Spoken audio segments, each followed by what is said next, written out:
There we go. We're on. We're fucking live, mate. Live, mate. How are you doing? I'm doing good. How are you? I'm okay, to be honest. Mm-hmm. You know, when people ask me that, I always forget what I have been through. Do you know what I mean? Yeah. And it's like there's multiple levels that people ask you this question, because some people ask you in passing, how you doing? And the only thing you can say is good. Yeah, it's like a social etiquette, like, you know, those sort of things. It's like, hi, how are you? Oh, that's great. I don't really care, but yeah. I hope you're okay. You know, I've got some shit I need to think about. Yeah. But yeah. And there's always people that abuse that when you say how you doing, they're like, oh, you know, shit, but you're like, oh, why did I ask? I know. Well, I mean, like, sometimes that's kind of the measure of our human compassion. You know what I mean? Like, getting yourself into things. But yeah, I think that, I mean, this lockdown has been tough for a lot of people, I think, and just wanting to share their feelings, you know. It's true. Yeah. I saw that working in the tram store, because, you know, it was shut, right? Did you ever go past when it was just a window and I was serving people from the window? No, I would have loved that though. It was pretty cool, because like all I had was just a view of the street through the window, and I would just see all the people coming through. I think a hole in the wall coffee shop is probably one of the best ideas for a business, to be brutally honest. Definitely. It's like so good. And the rent is so cheap, right? Well, yeah, if you can work within the confines of a closet, Yeah. you're gonna be good. I'll pay the square footage. Yeah, exactly. Yeah.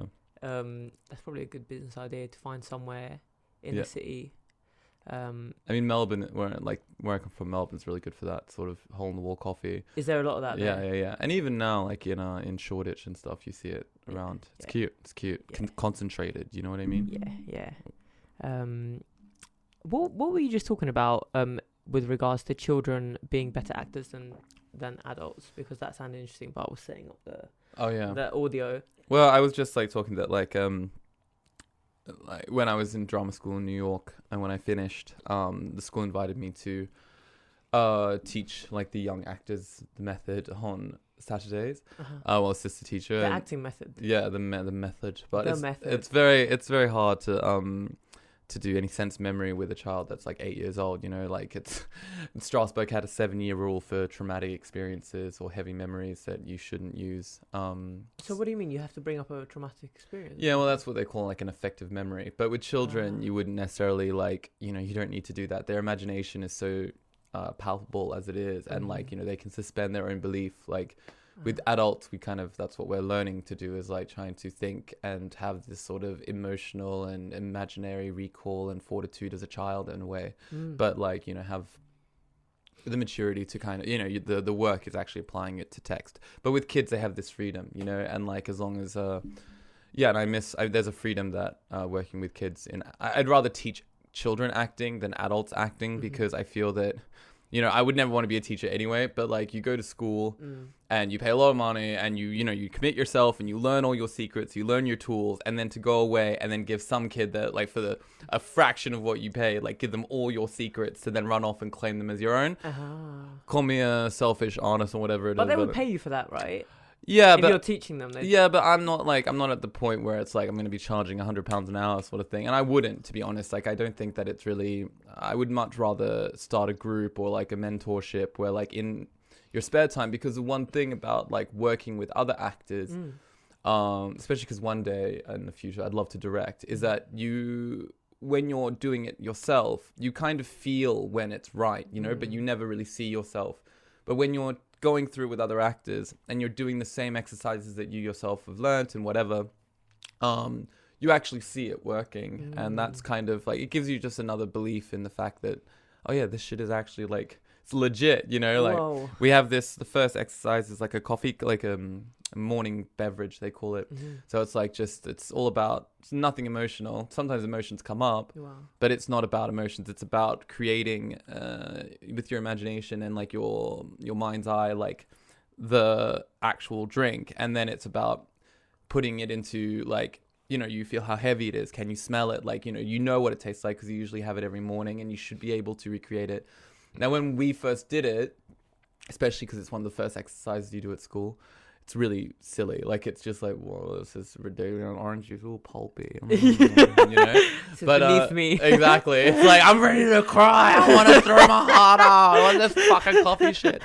And then some like really dramatic kids will just like, as soon as they smell the coffee, they're like bawling at the teacher's like, this is not them. Not yet, babe. Not yet. I know. Because they're just trying They so want hard. so hard, especially at Strasbourg. They all want to cry. It's like, look how good I can cry. And That's it's like, hilarious. it is. It's really That's funny. so funny. But man. like, but yeah. But when I did some, I took a tutorial like for 3 of my friends and actors back in New York, and that was the only time I ever like tutored actors, and I was just taking them through the first 6 steps of the method. And yeah, sitting back and watching Coffee Cup, my friend Yasmin, she's amazing, great little actress. I knew exactly what she was drinking. I knew that it was like a hot coffee. I knew that it like, because her concentration and her like reality was so real, and that made me realize like, whoa, like actually like this is the craft. This is when it's, and you can notice it. And she doesn't have anything in her hand really, but this, her make-believe morning drink. Yeah. And so, yeah, I feel really, like I think a lot of actors, like they like to play down their craft, and they like to, it's all just natural. You know what I mean? This is an innate talent, Yeah. But the truth is that you can push actually so much further if you believe in them. And obviously the exercises get more and more and more and more deeper and complex, and like you then start to layer them on, and yeah, that's when you... So you kind of hone a craft, right? It's totally... It's like every one of my teachers said that an actor is more like an athlete than an artist, because like you need to... because it's like a toolbox, And a lot of actors like to get really in their head about like, like, I'm this like metaphysical kind of like, I'm pulling all this into... I'm doing all this stuff on stage. She speaks to me. I mean, the truth is, it's because like at the end of the day, like especially when you're also working, like, I think that especially when it comes to method, a lot of actors, they want to... Oh, you want to know why I was crying? You know what I was thinking during this moment? Like, don't fucking tell me, man. Don't tell me what you were thinking, because now every time you do that, I will be thinking that, girl, you're not looking at him. You're looking at a big old thing of ice cream that you want to lick, or like you're thinking about your dead grandmother. Takes us out of it. You have to like that's your secrets. You know what I mean? That's what makes you. And I think that there's some actors love to talk and overshare, and I think it just. Yeah, probably down to personality types, right? Totally. And there are some, and that's the greatest thing about being an actor, is that ultimately there is an endless spectrum of possible projects out there. And if you take out the sort of parameters or sort of things about the business, the truth is that really anyone who can suspend the reality almost, or like, kind of commit to a certain narrative, well, yeah, they could be perfect for a gig. But will they, the whole point of having tools, acting stuff, is so that you can... My first ever real great acting mentor, she, Emma Sandre, she literally was like, she loved my look, and she's like, you have a great range aesthetically, but it's useless if you can't do that, like fill that range. So, and yeah, that's why. What's the range? Well, because I'm multiracial, and like no one really knows where. Well, you, Australian and. So like my mom is Filipino, Spanish, Chinese. And my dad was a blonde, green-eyed Australian, like French, Scottish background. My brother looks like a Maori footballer. So it's like... a married footballer? A Maori footballer, okay. Like what? A Maori footballer, yeah, like an islander. He's like a big lad covered in tats. But like, yeah, so... and yeah, now especially it's a really great time for casting I'm really lucky. Yeah. I have had bad timing in some things, but but this I'll take this mixed race, especially as like my first ever kind of bullying as a kid was racial bullying. So it's nice now. What kind of things did you get? Like what kind of racial bullying? Let's get a shoelace and blind Dale. Or because you have I have chink eyes apparently. Eyes. Yeah. And I had really fat red lips as a kid, so they'd be like, if you need a fish tank clean, you can call Dale, or like just shit like that. Like really, then it got really bad, especially was it like malicious, or was this your friends taking the piss out of you kind of thing? This was like, there's nothing cruel than a 12-year-old, like, and like also my dad had just passed away around that time, and we just moved to a new town. But I mean, I know a bunch of kids that were bullied before, and a lot of them become actors actually. Like, or like comedians. Yeah, or comedians. Or podcasters. But I think that it really just gave me a lot of fortitude. And I went to boarding school later on, and obviously I came from a very small white farming town, and my mom was the only really non-white person for quite a ways, so they just found people. And I was also the small one. I liked arts, you know. I tried to play sport, but you know, I wasn't a farm kid, blonde hair, like, you know, overdeveloped. So, you know, I was just an easy target. But then everything that made me kind of weird or different in the country, in a town of 1,000 people, 2,000 people, when I moved to the city, that it was all my strength. So I kind of, you know, during my formative teenage years, I learned that, you know, there's nothing necessarily wrong with you as long as you're, you know, doing the right thing. It's just sometimes it's your environment. And yeah, I'm really grateful for it, to be honest. I'm happy about a provincial upbringing. And yeah. Nice, mate. So would you say that it's a good time to be like an ethnic minority in the acting profession? More now than ever, yeah, I would say, just by looking at the castings and stuff, and looking at like what directors, and like even now, like I'm reaching out to like my first agent, my dream agent, everyone's like, make sure that you note that you are because I'm a bit on the Caucasian spectrum, I guess, of mixed race. And it's really interesting with castings because some people think like, you know, I'm half Japanese, or I'm part Spanish if I'm tanned, or like some kid, like, you know, or like if I'm like white, you know. And so does that play to your strengths because you can play those parts? I think it does. Like, I think if I can figure out a way to properly market that, because there's a part of me, like I'm quite bad at selling myself in a sense, but like yeah, if I have an agent who can see and believe, and I can prove to them that I have that range, then yeah, we're definitely a threat in that sense. Do you feel okay? So do you feel like I don't want to say cheated or something, right? But why do you have to be part of an ethnic minority group in this political atmosphere in order to get a part, rather than just get it on the merits of your like acting? I completely agree, and right? I well, once again, like I think that things like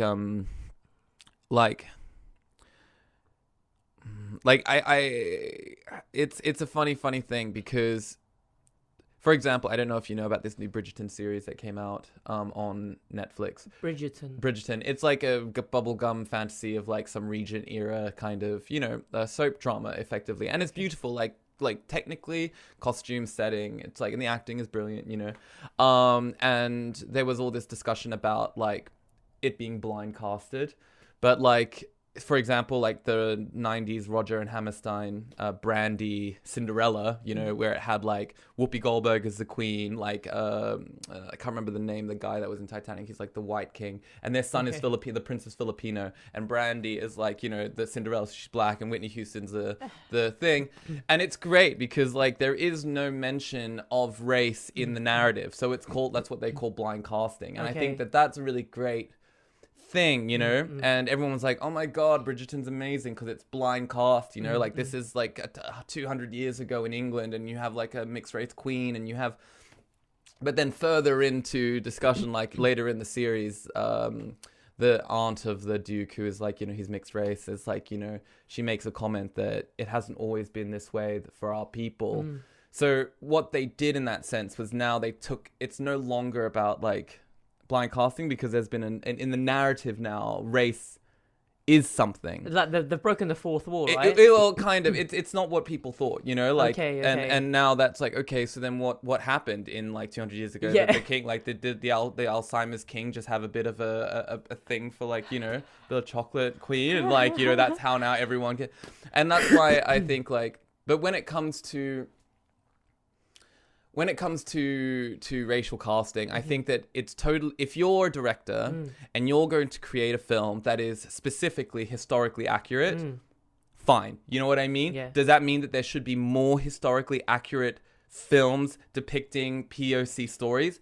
Absolutely. What's POC? People of color. Okay. So like, yeah, like, you know, if you're going to, I'm not going to, like The Dig, for example, I think it was a great film, you know what I mean? And it was a very vanilla thing. But at the end of the day, it's based on a true story. Am I going to be the asshole actor that's like, you're not representing enough of what? Yeah. No, but what I would ask is either, you know, I do think that it's so important that right now it's like, you know, and even just for the industry itself, it would be smart to open up and represent more just like what fashion had to do. Fashion realized that most of its consumers were not toffee little white kids. You know what I mean? They were like it's like the street culture, and they're the ones that are throwing thousands of dollars on Supre, Louis Vuitton conversion. Yeah. So Yeah. if the film industry saw that, hey, there is like that's why Mulan, for example, was a huge failure. They can play Disney.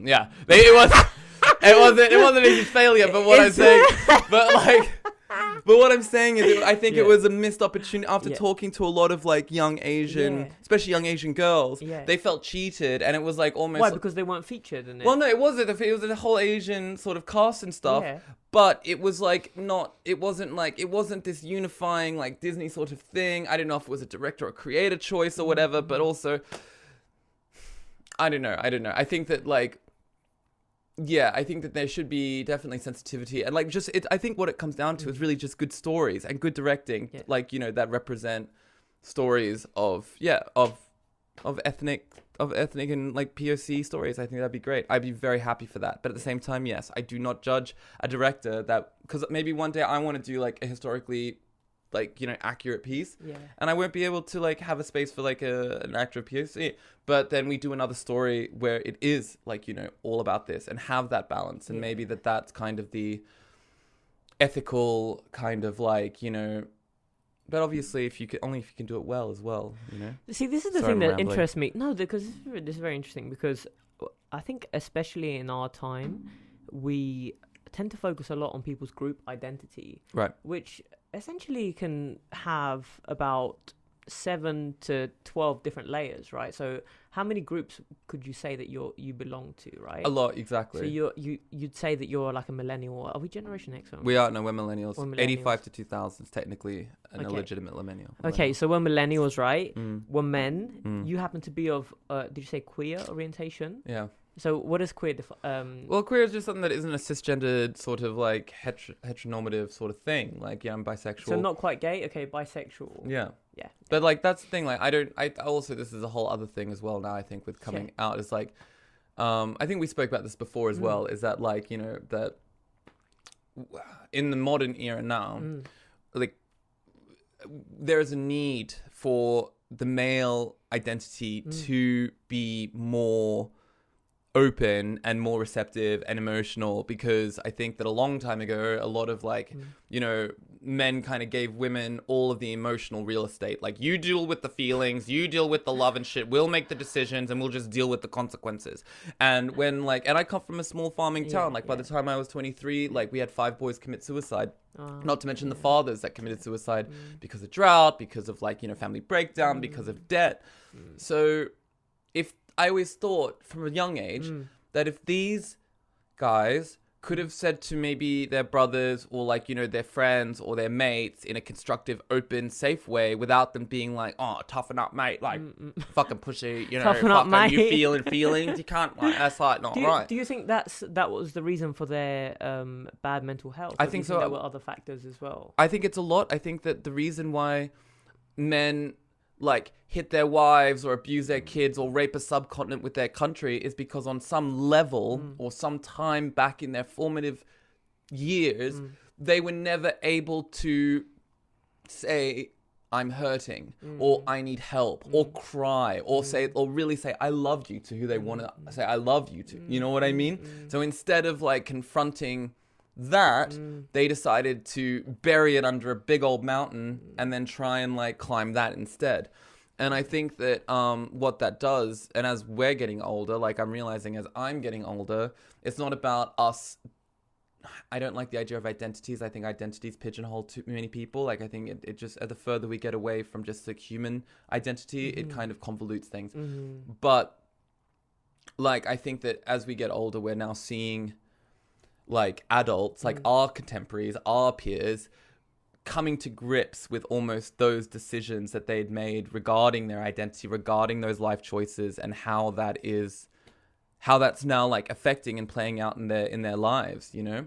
So, and like I said, like if as an artist, as a person, as a man in the 21st century, my extra time and money will go specifically to women, children, and the environment, because we've done enough to fuck it up. Wait, you know hang on a minute. So whatever money you make, you're going to put into women, children and the environment. Like if I do any non-for-profit, any NGOs, any kind what of about like men committing suicide? well, this is my thing. As a man, what I can do is I can promise to you is that my brother, whoever you are, if you're sad or you want to talk about something, what I can do for you is come to me, talk to me. I will give you a hug. I will listen to you completely without judgment, because it means. But you won't give him money. Oh, hey, if they need money, but we making the but money. It's funny, right? Because we make that distinction, right? And we tend to think of groups as privileged, etc., right? But I think that I don't know. It's really hard because at the final level of analysis, we're all individuals, right? Totally. And you can be an individual belonging to a really underprivileged group, or the inverse. And your character may be such that you can't make better circumstances of your life. Of course. Because you lie, because you haven't been taught correct manners. You come from a lower you've come from a lower socioeconomic run. Yeah. You've got you weren't given the education. You weren't given the affordable structure. Yes, a loving poverty, structured family. No nutrients when you were growing up. Of course. Yeah. These are all things I think that there's this great story that a young man witnesses his father beat his mother, right? Mm-hmm. And then he gets to an age where now he starts to feel feelings and love, and now does he then your first kind of frustration when you're in love, does he then do what he's always seen, which I'm sure on a certain level, a certain age, we know is wrong. We know that inflicting pain on another person on some level is wrong. We do know it. And if you're a good person, that doesn't feel right. It's enough. If you're a person, I think, not good or bad, unless you're psychopathic, in which you can't relate to other people's emotions. Again, labels, you know what I mean? Yeah. If you're a cunt, you like to hurt people. If you don't, then you're a good person. Let's put it that way, okay? Okay. Yeah, but the thing is, it's a fine line between good person and evil person. I think there's very few evil people. I think I disagree completely. Well, I think there's a lot of people who are product of their upbringing. I think there's a lot of people who don't have the sort of fortitude to kind of be a good person. It can be really hard sometimes for people to I know a lot of people that had a really hard upbringing, and because of that, it's very tough for them to have empathy or sympathy for those who they feel were privileged in a sense, or had more, and so.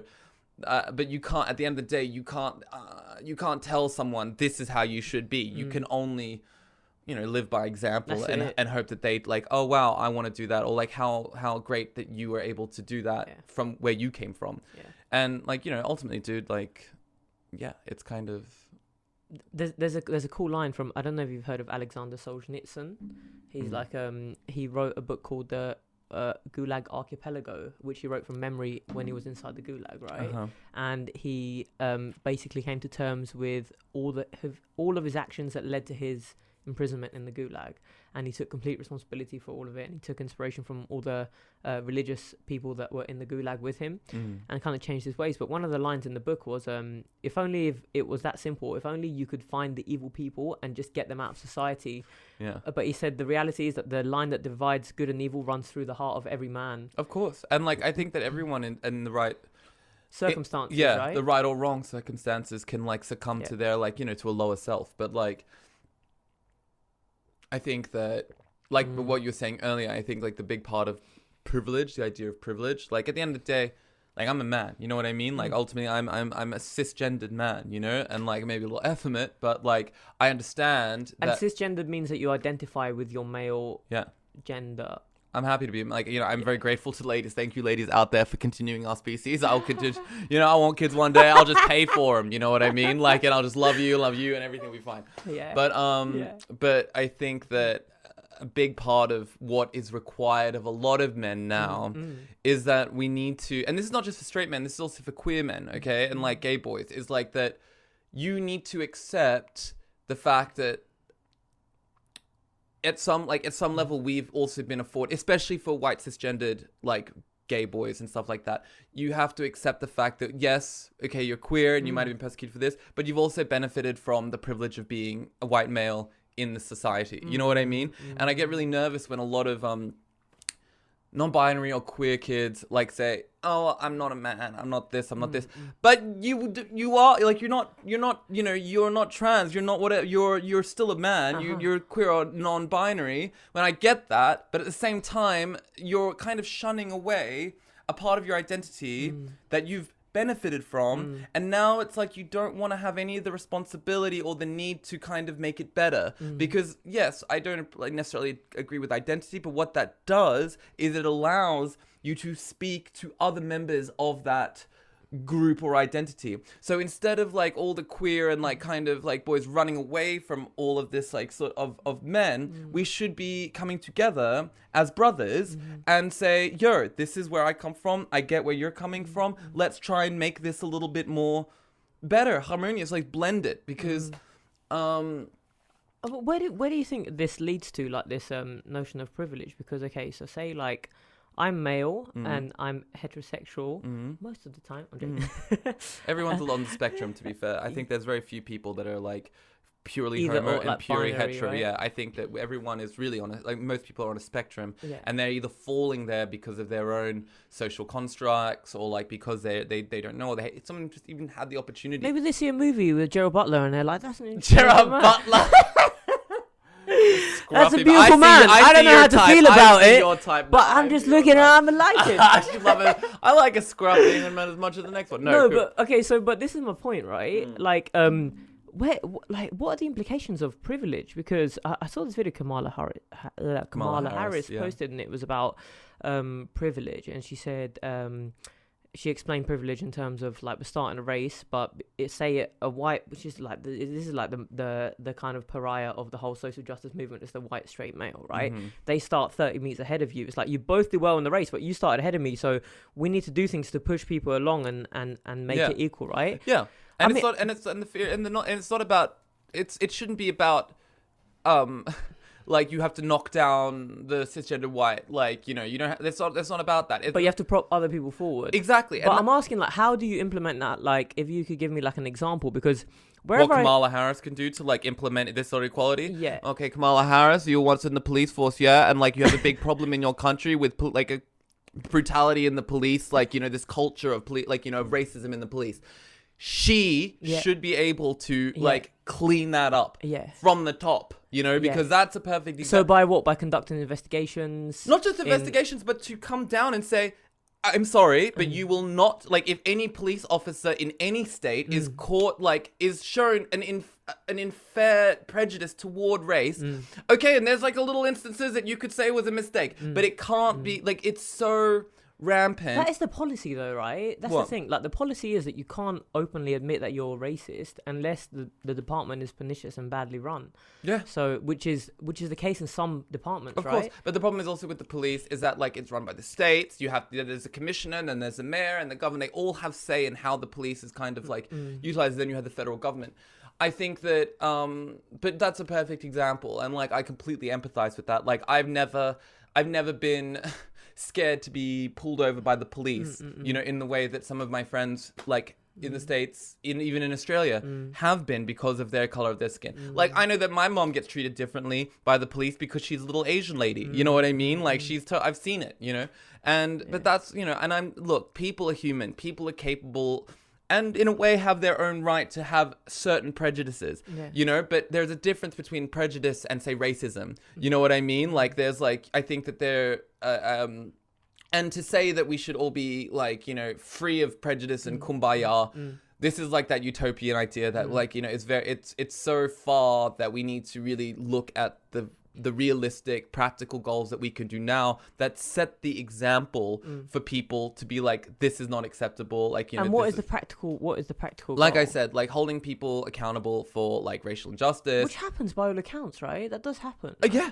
totally. But like, it's also like, dude, we also grew up in the Western democracies. You know what I mean? Like, we grew up in the Western patriarchies. So that's why we see it, you know? And like, but it's also like, it's just, I hope that equality is really a conversation that doesn't need to be had in the next 20 years. I really hope that us millennials will be able to iron it out. Do you think there's barriers to people of less privilege to joining particular organizations? So, for example, do you think that if you are like a black woman who happens to be gay, you know, I feel like that's the lowest, like you can, I don't think, or like disabled to, you know, there's a million layers you could add on top of that, right? I mean, yeah. But so, just for argument's sake, imagine you are that person. Is there something? Let's say you're a fantastic cello player. Yeah. Is there a barrier to you joining a top orchestra? No, I don't think. Actually, I think that in the way of the arts now, there could be an amazing like.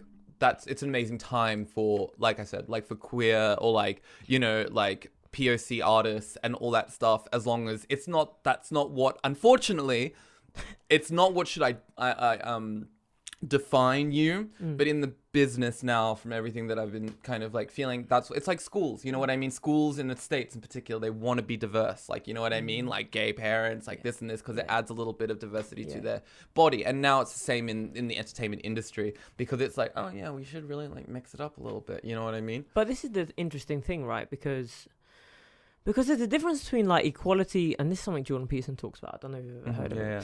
But he talks about the difference between equality of opportunity and equality of outcome, right? Right, yeah. Do you know what the difference is between the two? Yeah, well, it's just like if a woman is hired for the same job as a man, but she doesn't get paid as much, she still had the opportunity to get the job, but she's doing the same job and not being paid the same amount of money. Okay. You know what I mean? But that's not legal to pay a woman a different wage to a man. It's a difference in earnings rather than wages. Yeah, well, not in England per se, but they still have it in back home, and even though they say they don't, they still have it in the US, and also companies will look at how they can cut and save. You know what I mean? I don't think they have it in the US. I like there's a book called Why Men Make More, and it talks about the reasons why men do make more, and it's more to do with like the differences in earning rather, because like most men are like work obsessed psychopaths, and they'll work like 120-hour weeks, and not most men, but there are men who do that. Can I ask a question? Yeah. Was it a man that wrote that book? It was a man. Yeah, I bet it was a man that wrote that book, because he's not going home and like having to still maintain the job, take care of the kids, what's expected of them. Look, it's very difficult. It's very difficult to be a woman because, and I see it in my family members, because you have this thing of a career like looming over you, and it's like you're expected to make some kind of career, but then you also have a biological clock that's ticking. No, well, I think that's a new age thing, because like there was for so long, women were like, you know, what were the jokes? Like, why does a woman not need a clock? Because there's a clock on the oven. This is the stuff that I grew up with. Okay. You know what I mean? Yeah. So like this is because women were confined to the home rather than being able to get a career. But why is that, right? Because it's kind of like, it's just sort of, and it's so funny because it wasn't always the case throughout history. You know what I mean? The ancient Egyptians had a very great equal, and also the ancient Spartans as well, had a very equal playing field for women. You know, like during the war, women were the biggest part of the manufacturing of England. You know what I mean? Like there's been these amazing points in history where women have, for necessity's sake, been called and have achieved and have filled those jobs just as well as their male counterparts. But as soon as like the conflict's over, or like there's no more crises, okay, ladies, go back, and then let us take over. Like, thanks for holding the fort down. We're gonna like make all the fucking decisions again and ruin your lives, because that's literally. Do you think? Yeah. I don't know. I don't see it that way. I'm not saying that men are evil. I'm not saying that men are like pig-headed, and because I'm one of them. You know what I mean? But the truth is that But the truth is that greed and like kind of and self advancement and sort of these sort of things, I think are more in a sense almost innate with the male psyche now, because it's kind of what's been encouraged in us. It's like they always say that if you let a man run the purse strings of the family, like you won't see as much. But if you let a woman handle her money, it will come back to the family. It will come back to you in spades. Because, and like, like I said, I want to believe that like men and women are equal. We are equal. We are different in certain fundamental aspects, for the better and for worse, you know? Do I think that men need to find more of a, like, I truly, like, out of all my friends and their things, communication is one of the biggest things that, like, you know, when men and women come together, whether it's in business or relationship, the communication breakdown is usually like, and that's because there is usually like either misunderstanding, which leads to an imbalance of power. You know what I mean? And yeah. So you think that there's like, what do you mean by imbalance of power? So that are you saying that men would talk more or something? Or? No, it's not about talking more or talking less. Sometimes a woman would talk more, but a man will sit there and be like, what is it? You don't know. It depends on the content, right? Totally. If the content is just absurd, then you're just... Yeah, I know, but this like lady, she doesn't know what she's talking about. Yeah, but that's everything. But there's a lot of men that literally just talk bullshit as well. Okay, this is my whole thing, because I've been thinking a lot about. I've actually read a book about it by Carl Jung called The Undiscovered Self. Yeah. I love Carl Jung. He's amazing, right? Anyway, so he talks about how we tend to, and we have done in the 20th century, put ourselves quite stringently into groups, you know, and develop these mass group ideologies. And his contention was that you might have a group, but you as an individual cannot be described like as No. fully adhering to that group's let's see, ethos. yeah, or what facilitates you to be a member of that group, right? You don't fit into 100. It's like having like 1,000 rocks, Yeah. and the average weight of every rock is half a kilo, but there isn't a single rock that weighs exactly half a kilo. It's kind of like that, right?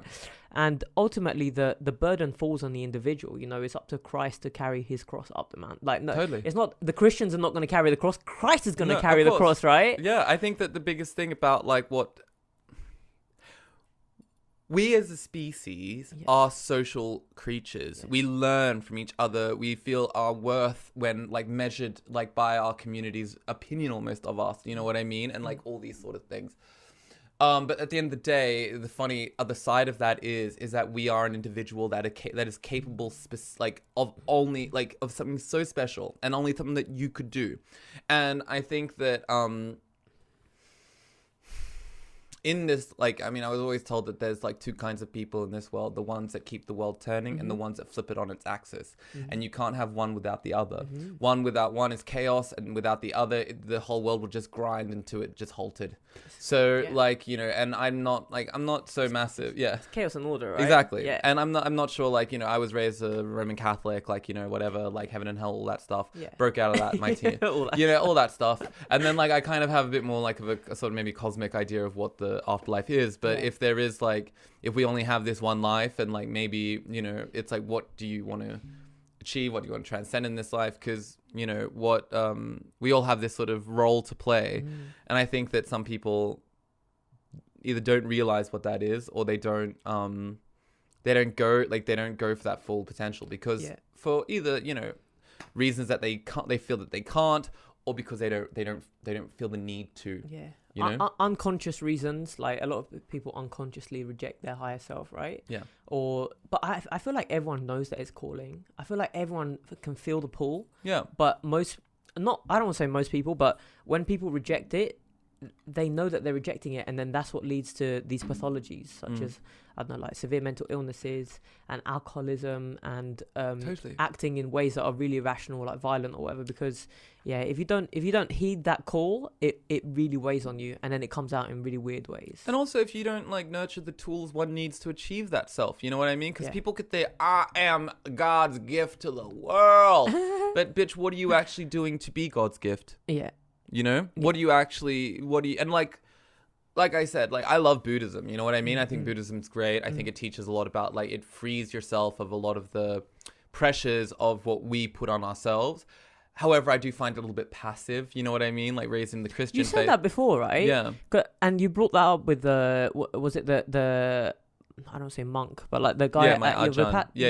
Ajahn. What's the point of being a human if we're just supposed to exist like flowers? And it's true. Like, and what did he say to that? He smiled, and he was very like, he was like, you've been meditating very well, and I was like, what's your answer? I read it on Wikipedia. Yeah. No, I was like, that was like 14 days of like full on. Like, that's a really reflection. profound question, right? It was, because like, yeah, if you could go and be a perfect monk, go and eat only what you need, go and like, you know, increase your awareness. Yeah, your awareness, but from within, you know what I mean, through reflection, and not like you're supposed to just like kind of like just beautifully exist and not take so much, and you will achieve like this amazing sense of consciousness and then die. Yeah. Beautiful. It's a beautiful thing. Yeah. Beautiful thing. However, the world will still be burning around you. You know what I mean? And so like, in a part of me is like, I'm able-bodied, I'm healthy, I have an education, like I'm lucky, I'm of a privileged background. So for me just to sit back and watch the world burn while I just sit here in my like kind of conscious bliss and just like, you know, is that really the kind of, no.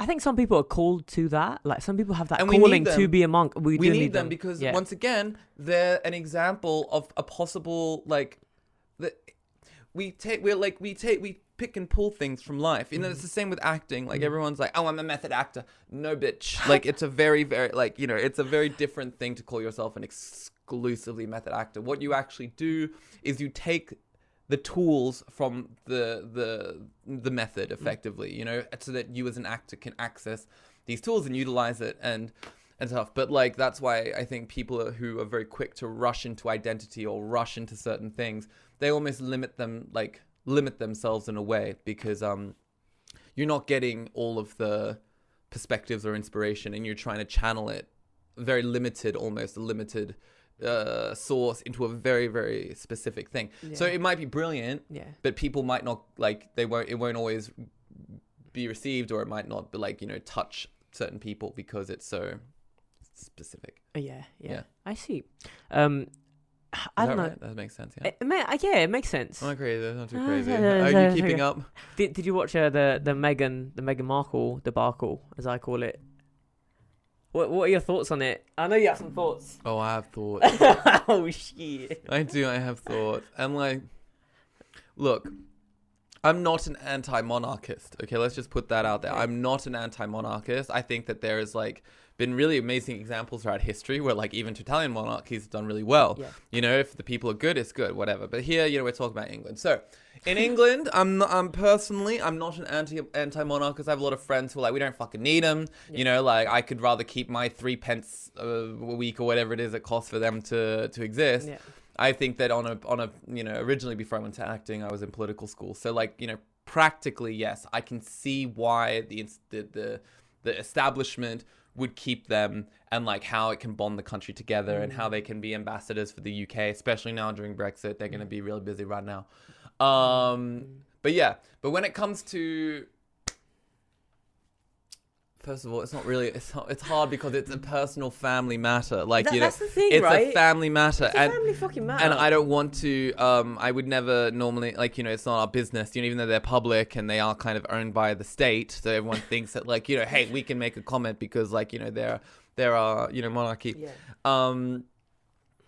Like, obviously, like, as a kid who's lost a parent, like, and not in the same, like, parameters as Prince Harry, but, like, as someone who's lost a parent, I have a lot of empathy and could understand, perhaps, like, Let me know if you want some tea, by the way. Oh, no, chill, dude. I'm just sipping away on my little delicious latte. I feel for... So you have empathy for Harry, for I his do have, predicament. I mean, that's what every English person, because they all love Harry, and they, like, have empathy And they love for him. Diana as well. They love Diana, and, like, and they kind of see this sort of... But I think that, like, comparing Diana to Meghan Markle is a bit of a stretch, because... Let's face it. Like, she knew she was going to get Prince. You know what I mean? Like, she was going to get a Prince. She knew they was. But she said that she didn't know, right? What would you say? Yeah. Would you say that, like, I was going to go to all his charity things, and I like asked all my friends, like, like whatever, and then get set up with a blind date with Prince Harry, and then all the, like, babe, no, that doesn't just happen, okay? It's true. First of all, second of all, it's like, look, there's a million other, like, handsome millionaire boys out there that could have given her all that freedom and everything, you know what I mean? And, like, I'm not looking at this as a state-owned kind of whatever. They're a family, you know what I mean? And I don't know like I said, I'm just a nobody. And so, like, and I would never really comment on family issues, but I do have a brother, you know what I mean? And I've seen families, like, break up because of, like, kind of poor matches or misunderstandings. And I'm not saying, look, if Harry's happy as shit and whipped with, like, Meghan, there must be some magic. Do you think he's whipped? He could be. I mean, she's gorgeous. She's beautiful. She's beautiful. And she's woman. charismatic. And look, the English have, like, a thing for the Americans. You know what I mean? Americans are, like, as the exact opposite almost of, like, that kind of thing. And so, like, I get it. Like, I get the attraction. And her baby's beautiful. Like, I mean, if it's true that the monarchy were like, oh, what the shade of the baby's gonna be? Yeah, that'd piss me the fuck off. I used to date this girl back in the day. Shout out to Nadia, yeah, but so she was half Jamaican. Her dad was Jamaican, but culturally she was very English, you know, of course, because her mum was English and she didn't know her dad, sadly, growing up. But so I went to Greece with her on holiday, and my Greek grandmother met her. She was very nice to her. And then, like, after we broke up, like a year later or so, I was talking to my Greek grandmother, and she was like, I was so relieved when you broke up with that girl. I don't know what I would have done if you had a black baby. Yeah. I mean, to be fair. And it's like, look, she's 85 now. Yeah. Yeah. Look, so, old people, I think I think there's a certain generational thing, you forgive them. Yeah. But, like, I always pull them up. Like, my mom, like, in the Philippines as well, Filipinos are a little bit, like, stuck in the back, you know, I mean, the 50s America sort of thing. And, like, I'm not going to say it because I don't want to, well, it was, to be fair, she was like, I had a friend from Zimbabwe. Yeah. I love you, Siva. And, like, my auntie came over, like, we were having whatever, and we were all in the living room. Everything's chill. My mom loved her. Like, everyone was cool. And then, she went to the bathroom, and then my aunt and my mom came back into the living room. And my aunt was like, "Oh, Dodong, where's your nigger friend?" I was like, "You shut the fuck up." Did she hear it? Did she hear it? No, thank God. Oh. They made me like, yeah, but no. But like, yeah, and just like, go to the fucking, like, go to the kitchen, go back to the kitchen, do not Wait, did you just tell a woman to get Yeah, back I in the did my auntie.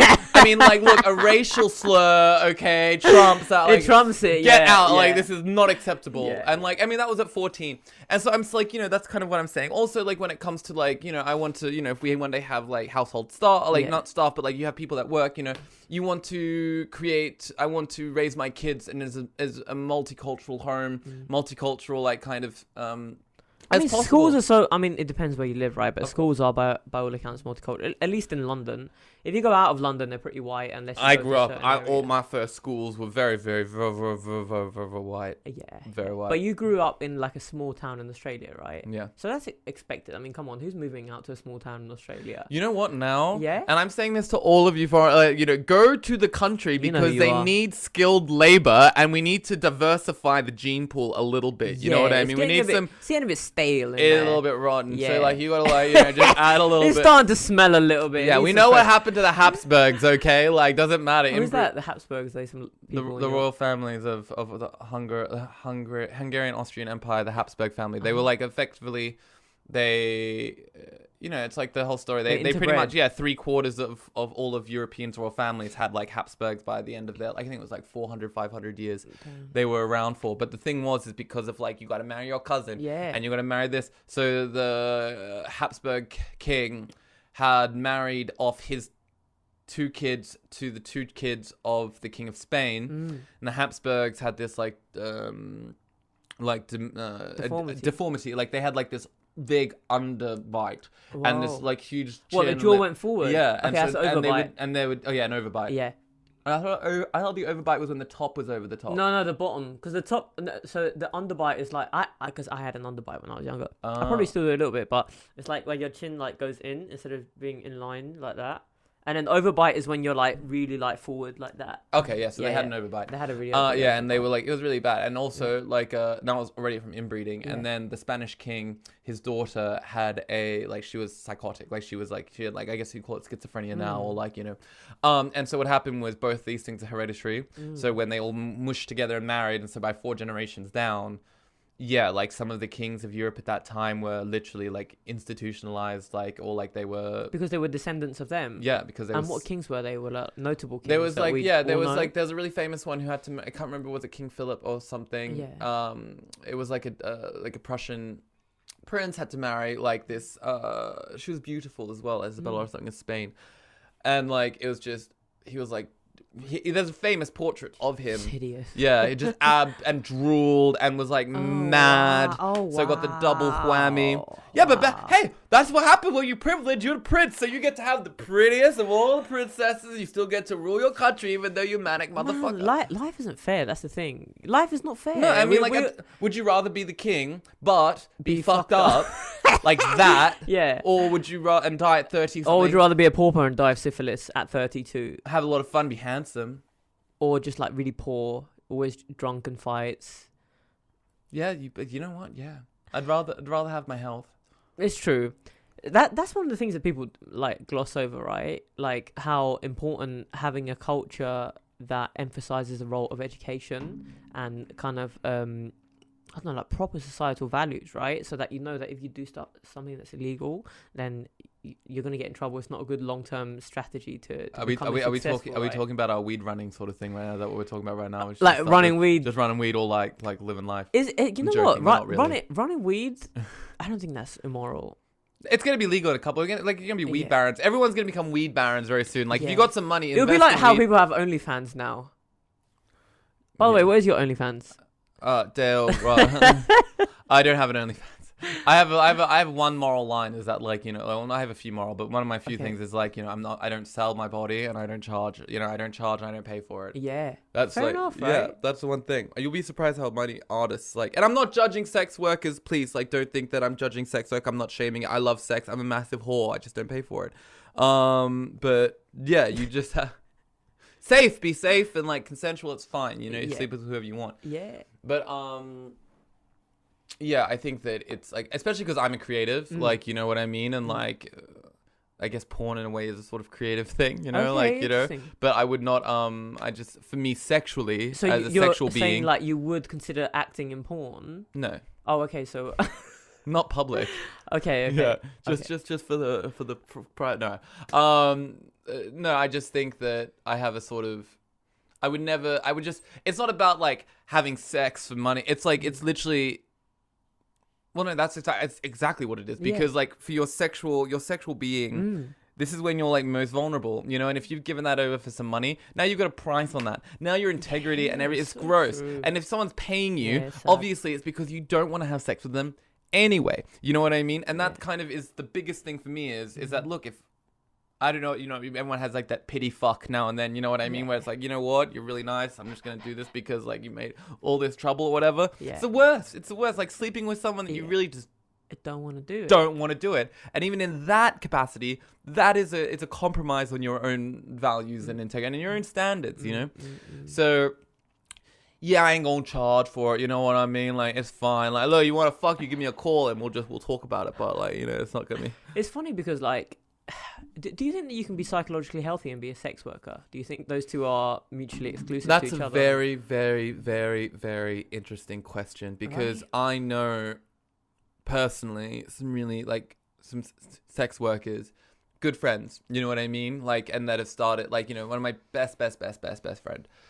And Me too, by the way. yeah, and you either see how they either make peace with it or justify it, as to then assuade any kind of like, you know, personal things that they have. But you know that it kind of does in a sense, you know, and like and some girls like some people eat it up. I know a lot of like, you know, one of my trans friends like who's transitioning, yeah. Fucking and you know, let me tell you on the flip side, you know how many straight dudes go after trans women, like fiend it. They fiend it. Like, and also like, you know, they approach me because I have long hair. Sometimes these out like I'm on an app, you know, I don't know what I'm gonna say, Grindr, but like Grindr's like the Tinder, right? It's like that casual hookup. yeah. It's not Bumble. It's not like, what's your star sign? Like, What did you study? It's I'm like, gonna tell you one thing about like dating, the difference between dating boys and girls. Okay. And I love women, and I think that there is like a real, I miss a certain energy since dating women like this. And I was raised by women, you know, I'm used to this sort of thing. But right now I'm up and go. I need like, I just see. And yeah, Grindr is kind of like Deliveroo. You know what I mean? It's like 45 minutes. Okay, I got a Portuguese one coming, and then I'm gonna get Italian pizza afterwards. I'm gonna have a bath. Thank you very much. I'm good now for the next 5 days. You know, like, and I mean that's kind of a perk of our generation. It's also a perk of being a man in a sense. You know, but yeah, I'm definitely not one to shame sex and whatever thing like this. Like, however, what floats your boat, as long as it's consensual and above the law. Like, you know, it's all good. It's true and safe and stuff like that. Yeah. I don't know. I think sex is just like, or like relationships, they're just a way for us to work out all our stuff, right?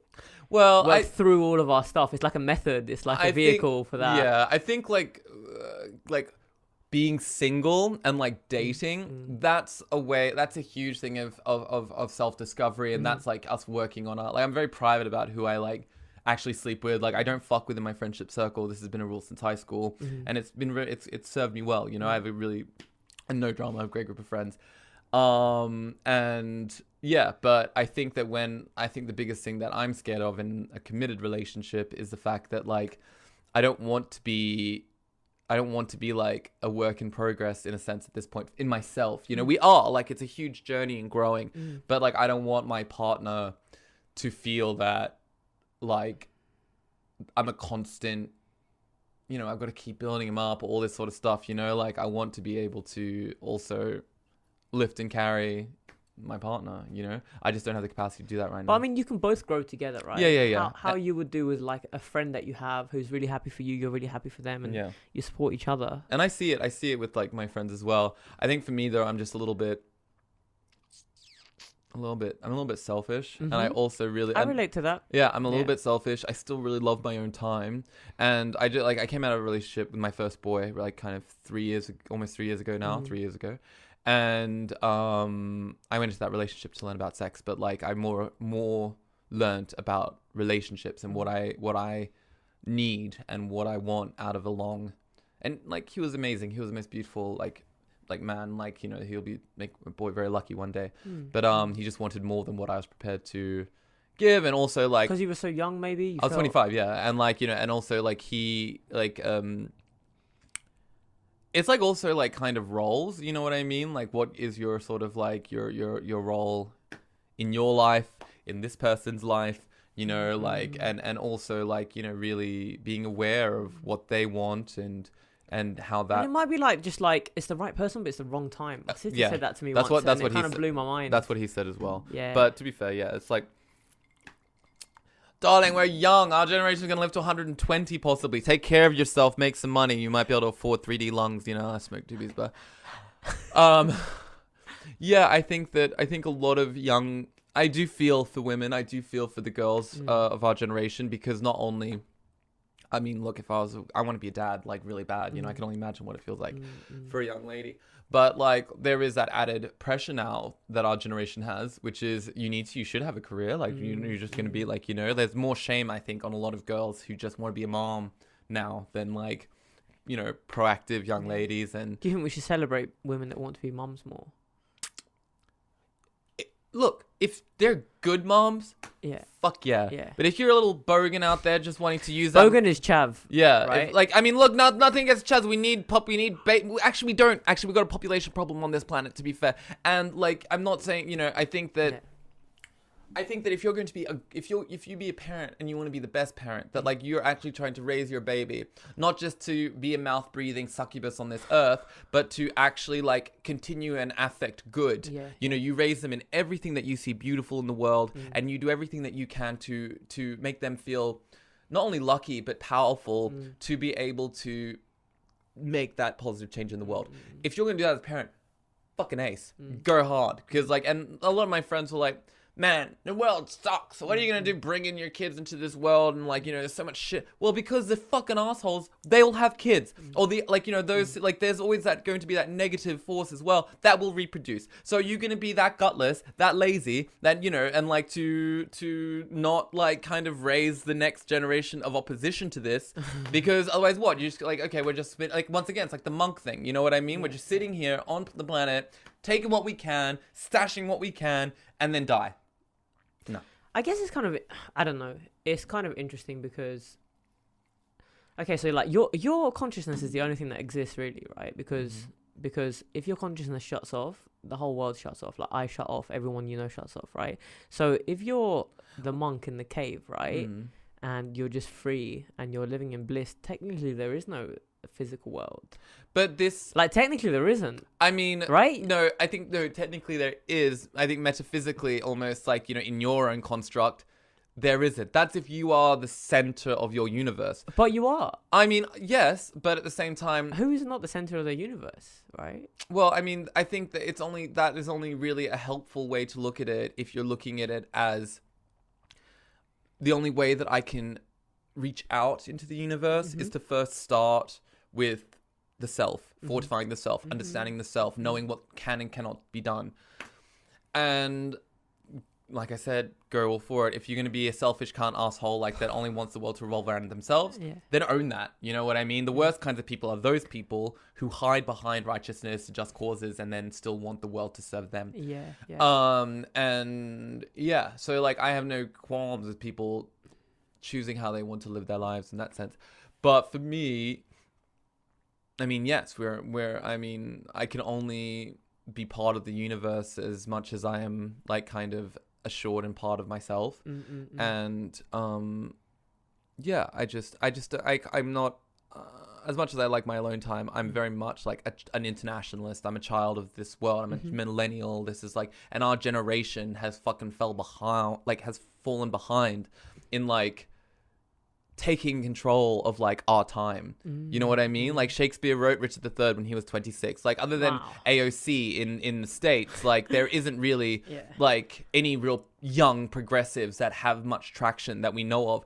And like in Europe and in Australia even, most of the young political people are conservatives because they're the ones who were raised from the beginning by their family. I could have almost fallen into one of them. Maybe not a conservative. But there's nothing wrong with being a conservative. Nothing wrong with being conservative. I'm all for conservatives. But once your ethos or once your policies are based on irrational things that persecute against others that are not within the sort of conduct of the 21st century, then this is be prepared for the progressive world to have something to say about it. We've lost Hungary, we've lost Poland to far right. 25% of the EU Parliament will be far right, and they're young. And I'm like I said, if you want to have a conservative idea about economics, if you want to go to church, look, I will raise my kids in the Catholic Church. I'm not going to Bible bash them. I'm not going to be like, if you do this, you're going to be whatever. Yeah. But I love the idea of community. I love the idea of this sort of really almost moralistic fairy tale that simplifies a lot of things for them while they're young.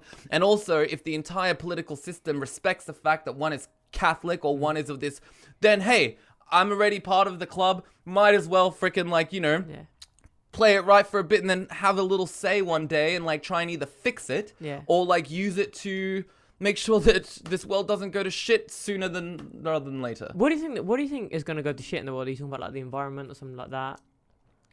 I think that if we do not, and I'm an optimist. I'm a big optimist. I long for a world and you can see it. We can see it. We know that we have more bricks and bread in this world that could feed and house everybody. But the problem is some have more than what they need. And also we aren't offering the same education and opportunities to countries that we have raped and pillaged for their own resources to be able to break out of that. Yeah. And also all the corruption and stuff that we talk about and tribunals, we allowed it. The government allowed it. So it's just and I guess maybe it's because I was groomed from pretty much 14 to go into politics. My family in the Philippines. And politics and the military, my dad used to have our our premier come over for dinner, and I really believe that we can aspire to have a luxurious and comfortable and even a holistic life. I think that's what's kind of what should be anyone's goal. It's fine to want to have a better life and try and do it ethically and whatever, but I think that when one would actually be happy and content is when. Because once you have that, then there's the next question is, okay, what can I do for others? Exactly. Yeah. What have I done? This is very loud. Once you're set, it's okay, how about others? Yeah. Exactly, because that's where the next stage of happiness comes from. Yeah. You know what I mean? Yeah. Because why do you want to, I think it's Lao Tzu that says that it's better to have the community come to you when times are good than run to you when times are just bad. Yeah. You know what I mean? And so are you proposing some kind of high tax rate for people that have massive fortunes or something? It's because the thing is because the reason I bring that up is because I saw this video of a guy talking about how it just becomes a symbolic tax rate because they all take the money out of the country and put it in the country that has no tax rate. So then you actually get less tax revenue. By doing that, right? Look at what just happened with Brexit. The Dyson dude, the guy, all the multi-millionaire corporate kind of CEOs, so many of them have left and they voted for Brexit. And so if the public why did he leave? Because they're not going to pay the taxes now, when they could, it's just... Why? Because the Britain post-Brexit has a high tax rate. Do you know how bad the inflation's going to be here in the UK after this? Yeah, it's going to be crazy, right? And do you know why they're running off... But is that not everywhere? Is that not a global Of course thing? it is, but not if you live in a tax haven. Not if you live in a country that is so wealthy because of its own thing, they don't have to worry about that shit, so your money's fine. And that's why I think that this false sense of of patriotic conservatism is I'm for England and we're going to do this exit for England, but oh shit, I'm not going to pay this time. I'm going to take my billions of pounds and invest it into the Isle of Wight or Isle of Man or whatever it is or off to the Bahamas. And the fact that the public are not outraged and even the parliament wouldn't because that's what big corporate lobbyists do. You know what I mean? They always want to try and push for their own agenda. But it was it's just what Brexit, England kind of did to the EU. You know what I mean? Go and do the party, and now that you've done it, we're going to leave before the cleanup, before everything else. What do you mean, the party? Well, it's a party. The EU is the party? Yeah, if you think of the EU as a big dinner party, England's and Greece is there eating and oh, being yeah, loud. and I didn't bring anything. Greece didn't bring... Greece didn't bring nothing to the party. No, we always bring food. I mean, we didn't bring money or anything, but we brought loads of food to it. Cute. We almost a homemade grappa. You know what I mean? Yeah, exactly. Yeah. No, but I mean that's and I like I. So you're saying now the party's over, which is and the It's UK. not over. The Europeans wanted to keep going. They want want to carry on the But party. the English were like, "Nah, midnight. We're out, babe. We're going home. We're taking the liquor that we brought." And we were kind of not really in the party fully. We were kind of like smoking outside with everyone, but not like fully in. We didn't use the currency. It's like the cool kids from West London decided to just come to the party, just show up, just and hang like, out outside. Like, don't you want to come? No, I'm cool no, here. Like, they don't even deserve our liquor. Like, bring it with us for leaving. But then it's funny that the EU gets so petty towards the UK now with regards to vaccines and stuff. It's like, so there's the narrative of this like really deadly virus that's really terrible and it's like threatening. It's a real virus. It's a real virus. Of course, I had it, man. I know. I'm a survivor. Yeah. We're both survivors. But surely then the EU should be compassionate as to allow the UK to have access to what I think it was like 500,000 vaccines. I know. I think also the fact that we've vaccinated already over 20 million people, like, and they haven't even got started is one thing. We also produce. That's good, right? Yes. Yeah. I mean, like, I'm not gonna say it on camera. What? Okay, don't say it. Don't say it. I was just saying, like, I don't know, like, I'm not an anti-vaxxer or whatever, but that's like, cool. I'm not going to, but I'm not. Are you going to get the vaccine, or is that not what you want? I'm the last on the list. Let's just put it that way. I am me too. I am of the age. I'm even foreign in this country, and look, people want to get it. Get it. Yeah. Do I've had yellow fever. I've had meningococcal. I've had all my other little vaccines. Yellow fever is when you're into Asian women, right? Yellow fever. Yeah. But yellow fever is a thing in Africa when you gotta like get your yellow fever shot. Okay. It's a bit like dengue. So you're saying you don't need to get it because you'd rather get COVID rather than get a vaccine? At this point, yeah. Is Is it because the vaccine has not really been researched as much as it can be, right? That's literally it. Like at the end of the day, I'm also my veil on what the government, like on the integrity of government, especially in the last 5 years. Do you Trump's out, didn't trust Trump. If you trust, like, I can't be bothered. Like, it's just like, as a politician, you can like him as a person all you fucking want. If you do, I'm already judging you. But if you like, as a president, it's an embarrassment. Even conservative kids that I know here and in the States eventually came around and said, this is a fucking embarrassment. And I'm happy to say this about Australia, ScoMo, the Prime Minister of Australia, literally probably the worst, and the Liberals, probably the worst Liberal government in the last 50 years. And not because of just their incompetence, but because of their laziness and absolute selfishness and their complete out of touch with, like, Australians.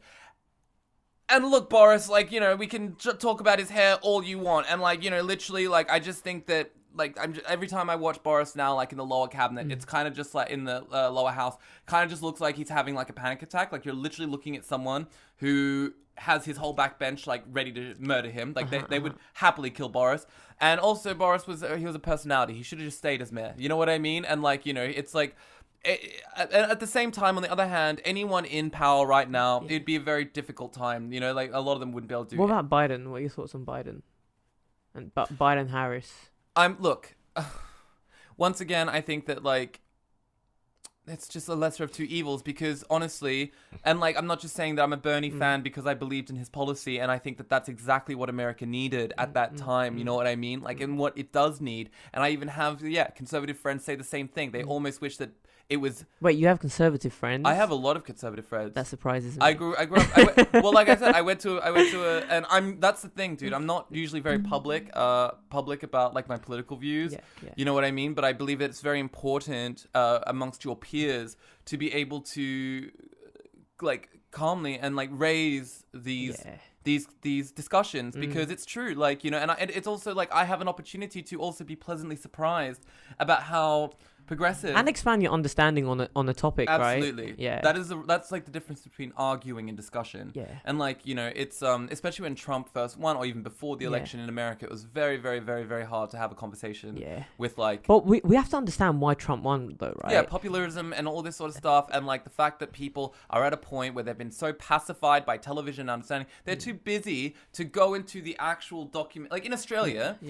Everything the government does that is so underhanded is pretty much made public. Like, there are loopholes in the Australian system where the politician can get kickbacks from corporate lobby groups. Now, if a politician is getting fucking $10,000 because of some company so that they can make a little policy for this little area a little bit more lenient to this. It's definitely corrupt. It's so corrupt. Yeah. And in Australia, more than anything, it's not on because we're only 30 million people. We're hugely wealthy, our country. It's massive. Our politicians are not being driven around in bulletproof motorcades. Like Tony Abbott had eggs thrown at him. We can speak to our leader.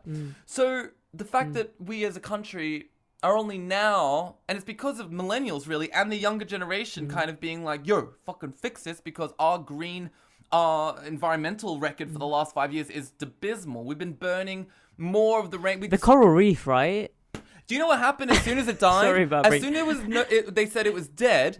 Gina fucking Reinhardt. Reinhardt. She's one of the. Her father was Hancock. He's like a huge Australian mining company, which by the way doesn't get taxed. Okay, the top 600 companies. That's what I'm saying. Yeah. We could fix Australia without taxing Australian people a cent more, and we could literally just tax the top 600 companies, and we're talking mining companies, logistic companies, like telecommunication companies, finance companies. That don't pay any tax at all. Nothing. Which is crazy. You can't not fucking pay tax and you know why? on your Because income. the Liberal government wants to say we want to bring in industry and they're going to bring in jobs. But instead of, and like what? So people can, we literally have people in rural Australia living like at like the poorest levels compared to other world because of improper like water planning, you know, or like, you know, just not supporting communities.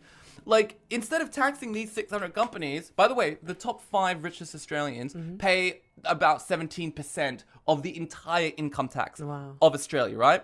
And these are rich people that can get away. That's quite noble of them, right? That's what they have to. Imagine if they did. Imagine that's just what they had to pay. Yeah. Not what they got away with. Not what their companies are making. So if they can't pay tax, if they're exempt from paying tax, then I should be exempt from paying tax. That's what I believe. Do you know what I think? I believe let's all pay tax, or let's none of us pay tax. Because the thing is about tax is like, it's a very glossy little like a beautiful illusion, right? But we think that as long as we allocate money to the government, they'll fix our problems. But what happens is they find ways to add new layers to government in order to like funnel that money. The thing is that government in the way of tax is necessary, okay? Because not only does tax help fill the coffers to give back to the people, but it gives people a sense of ownership and a sense of contribution to the country in that sense. You know what I mean? It's almost like the collection plate at the church. You know what I mean? Like, you know, or like... I wouldn't say that everyone... It's not a fact that it's necessary. It's just your opinion. I want to state that, right? Yeah, I mean... because people will argue to death that is unnecessary. I will say to those people, it's like, okay, think about yourself as leader of a country and that you want to now, like, you know, build a new road or support school or actually pay for healthcare. But here's like... Okay, so I'm going to play that guy now. Okay. Which I don't fully believe, because I don't believe that I'm fully informed on the issue. But I'd say that they would say, look, I'll build a road with the money that I have left over because it will serve my company. Like with the money like that I have, a private money person? the money. Yes, so say I own like a big steel producing company. I make fucking millions. The money that I have and I have not given into tax, I'm going to put into road building and construction and stuff like that, and act altruistically without the government imposing their will on me. Well, I mean, like, with all due respect, that's a beautiful idea. But the thing is, but so is the idea that that you're going to give money to government and they're going to do good things with it. Because we don't know what's good for people. I mean, look at. That's because government doesn't reach out enough, and and they do know there's huge boards of things to have to tell us what certain communities need. This is like why, like, I'm not saying that tax, right? Like, if you, like, I love the idea of the private sector being more involved. It has to now, because it has to pick up the slack of poor managed government. The thing is, the people can't, like, we can't, like, you're a private person, your money is your money, we'd have no say in how you should spend that. That's fine. And like let's say that people did it your way, right? But then, like, okay, you build the road a certain way, but then the next guy, well, he'll try and build the next bit of road, but he'll want to cut some money, and then it's going to fall apart in the next whatever, and then who's in charge of maintaining that road? What if you then go bankrupt in 5 years and that road needs to be managed? I see. And then, so you know what I mean? So it's good to centralize absolutely stuff like that. What I'm like, the tax going to the government should be like a parent that, like, you know, say you get a paper out as a kid, right? You're like 10 years old. A paper out. Yeah, okay? You take your paper out money and you give some of that to your parents, and they, instead of spending it on booze, they open a little bank account for you and put that money away for you, so that one day when you have college, or you want to buy a first car, or you want to do whatever. Or you want to buy drugs. Well, whatever. It's your whatever you want to do. Yeah, but like the government, you know what I mean? Like, it's just, I see. Okay. Yeah, and we have to then just further hold the government accountable, and we do that by voting. So this is where, like, I totally believe that, like, you know, in America where, like, and here in England as well, like, people who say, rich people, I donate money to charity. It's like, yeah, but did you get a tax break on that? Did you get that money back? And then what did you do with that money? Well, so you donate and then you get the full amount back? Pretty much, or a huge percentage of it. Okay. And that's, like, how, like, a lot of rich people kind of, and that's why gala charities and shit, they're all just kind of like a facade,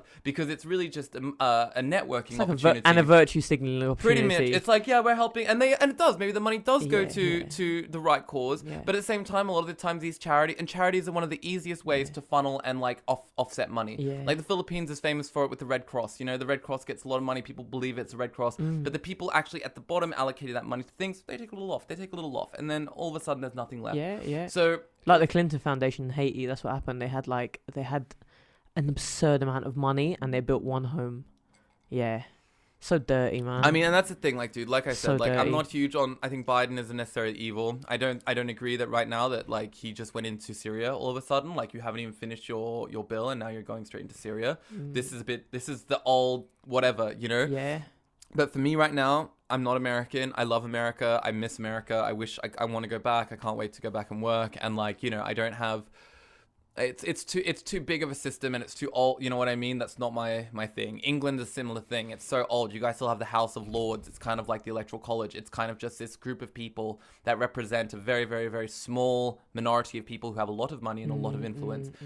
And that's fine. Get their opinions, get that stuff. But like I said, in the democracy that I believe that we should all live in, is that everyone's opinion and everyone's vote is fair and, like, you know, and equal, you know, and that is valued, because you might piss off one billionaire, but if you piss off 500,000 people about something, if those 500,000 people fought for a second, hey, we fucking own fucking Parliament House. We own that shit. So why don't we go in We should storm that. I mean, we should dress up like Vikings. No. And storm that building. I mean, to be fair, in one aspect. Yeah. In one aspect, they actually kind of executed a right that they had as American citizens. Yeah. You know, in a way. It wasn't right. You know, they shouldn't have been. I deplore violence. Yeah. Violence is the lowest form that human beings have to sort out issues. You know what I mean? Especially in the 21st century. So. Yeah, it's kind of like, Did you see the video of the lady? Wait, hold this in a bit closer to your mouth. You can pull it. You can, like, pull it, push it, pull it. Yeah. Did you see the video of the lady that, after the Capitol Hill thing, she came out with her husband and she was like, she had like tears in her eyes. And then the interviewer was like, what are you doing here? And she's like, we're storming the Capitol. It's a revolution. Like, all annoyed at him. Did you see that video? No, but, like, I mean, to be fair, dude, like, I can't blame, you can't blame people, like, that are acting out of ignorance. It's just really tough. Or just frustration, right? No, I mean, No? I get the frustration, but the truth is that it's the same with a lot of, like, you know, like, kind of anyone. Those people are trying to protect a privilege.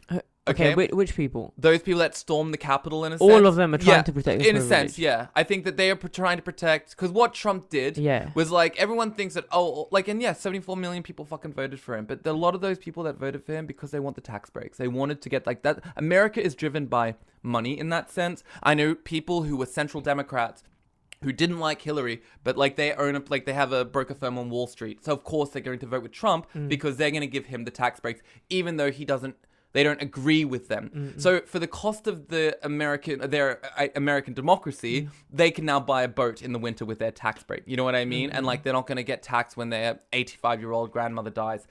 That's why they voted for Trump. And the other big block of people that voted for Trump were people who didn't really vote. They were like the fucking, like, they were so right that they didn't have anything to do with the system. But now that they have a president that kind of speaks to them, isn't one of them, by the way, is not one of those people, but condones. What are the people that you're referring to? I'm not saying hillbillies or rednecks. I'm not saying they're, like, the lowest, like, fair enough. but literally. So, like, Okay, people from the South, maybe? Yeah. The South was primarily just the South, conservative, but yeah. as it usually is. Totally, and poor and impoverished. Yeah. So if you give them a little bit of hope, even if it's lies, you know, the desperation brought about by their situation because of failed government is, yes, of course they're going to go there and vote, you know. But obviously, what Biden showed, and him and Kamala Harris better pull through, is that like there is the minority group as well, the impoverished, like, you know, like they also want hope, they want change, and not just like a job in a coal mine, but so their children will not be shot by police or will have an equal opportunity. This is what should be fighting more. But see, what we're doing here is like we're taking one group, which is the impoverished right voters, and then we have the other group, which is the impoverished left voters, and we're kind of pitting one group against another. It's not about I don't think it's about no, I don't want to say that exclusive, like that's what we're doing, but that is kind of that's a narrative. Well, that's the subtle level of the narrative. America's tribal by nature. Even England's quite tribal. And like the thing is what I would say to a concert, like what to a Trumper, which a lot of people have, obviously, is the fact that you're voting for someone that will take away your opportunity for healthcare that got, you know, like what I mean, that benefits you.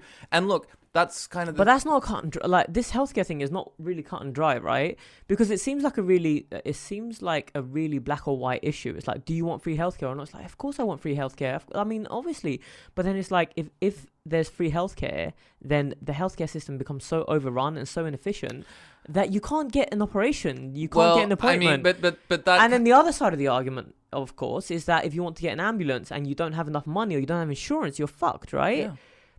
I don't know. It's kind of like, what would you rather? Would you rather fall down this cliff or down that cliff? Oh, I think I like this cliff. It's got flowers. At the end of the day, it's the government's. Yeah. It's the government. Like the government's job is to make sure that like these sort of essential services are there. Yeah. Like and don't forget, like we're talking about America. Like the schools are pretty much it's a rort. You know, even the health system. This is what happens when you over privatize and you don't have unions. There is so much. You know what I mean? There's like. Whereas I think that in the healthcare system, in healthcare, in any kind of thing, like in even America, you mean? In America, yeah, totally. Like they don't have strong unions. Did you have to pay health insurance when you were there? Look, I actually was very lucky because I was an alien in New York City, and New York City is the one state that was like, you know, one of the few states that like will give like an alien without the license to work like access to healthcare. Okay. That's cool. Which was through a loophole of a very nice lady, and when I had tonsillitis. But okay, so how much would you have to pay for healthcare if you live there? Like, do you know people that pay for healthcare currently? Like hundreds of dollars a month. Hundreds of dollars a month. Yeah. So like, is that the cheapest option? Like, you know, there's like different tariffs. You can course. have a phone tariff that's £60 a month or £10 a month. In America, if you get the first two little plans, it's not worth it. You know what I mean? It doesn't really cover shit. You know what I mean? You've got to get like you've got to get a sort of comprehensive.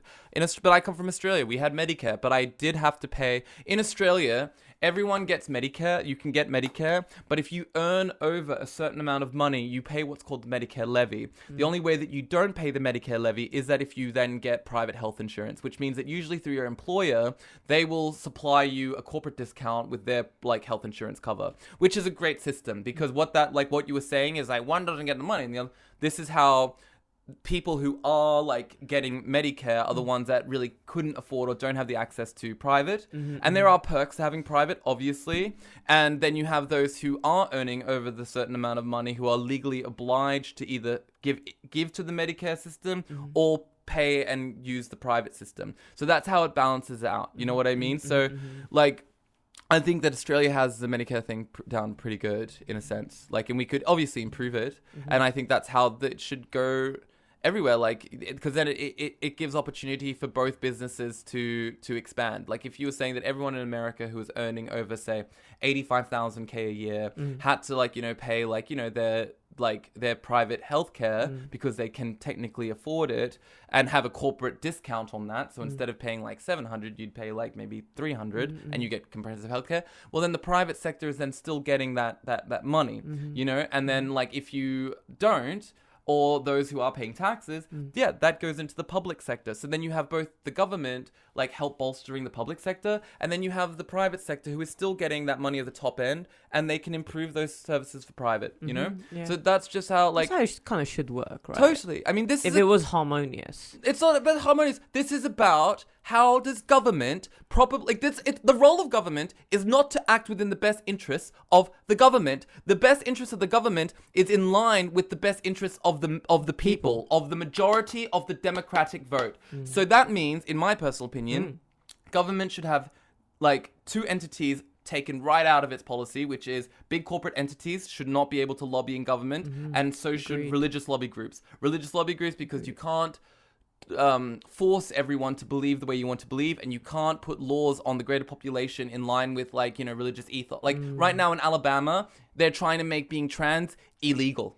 So if you identify as trans, you will go to jail. And I literally, dude, I literally just watched this amazing, like this tragic video of this police officer whose son came out to him as trans, like a conservative cop, you know, and then went to the like court of like Alabama and said, please do not make me put handcuffs on my kid. And once again, that is the state getting involved in what it shouldn't. The state, in my opinion, should have no say in the bedroom, should have no say in who you pray to, and should have no say in your therapeutic healing and what goes in your body. That's your choice. You know what I mean? So, yeah, that and I think that's where we get it's because that's religious conservative views, and they're trying to like tribalize people against this, and it's just hate. It's just unnecessary hate. When if I was an American lawmaker, I'd be like, our prisons are fucking overcrowded, poorly fucking managed, and what do you want to do now? You want to throw in a bunch of innocent, like, trans kids who are dealing with emotional issues into that? You're going to throw a boy who identifies as a woman into a male-populated prison in Alabama and think that that's going to do something for society and that person. That is like, it makes me. And like I said, I'm very much a centralist. I do not. I come from a conservative background in a sense. You know what I mean? Like, but does that mean that I don't see any positive sense? And that's what they're wasting their time on right now. Meanwhile, they have one of the worst COVID like sort of outbreaks. Their whole state is they're like the 5th poorest state in America. Do you know why that is? Probably because of, like, you know, the fall of the industry. Like, you know, I mean, like, Alabama actually was really, the South was really, it's kind of like Russia in a sense. Like, they had this really glorious period of the South, you know, like, and look, I worked at summer camp in the South. I love the South. I don't have anything against Southern people. I have a lot of really good friends from Texas and Georgia. I love Savannah. But yeah, like, there is this idea that people want to hold on to the glory days. They're going to do everything they can to, because, like, as soon as you relinquish a bit of what makes you special, you know, and give that to someone else, then in their greedy ass minds, they've now relinquished, you know, privilege. They've relinquished power, and they don't want to do that, you know? What? Who doesn't want to do that? Well, the sort of patriarchal, like, sort of why, like, anything like that. I mean, I don't want to, like, there's just people out there, man. Like, these people who vote for Trump literally because it doesn't benefit them in any other way than it protects their right to be bigots.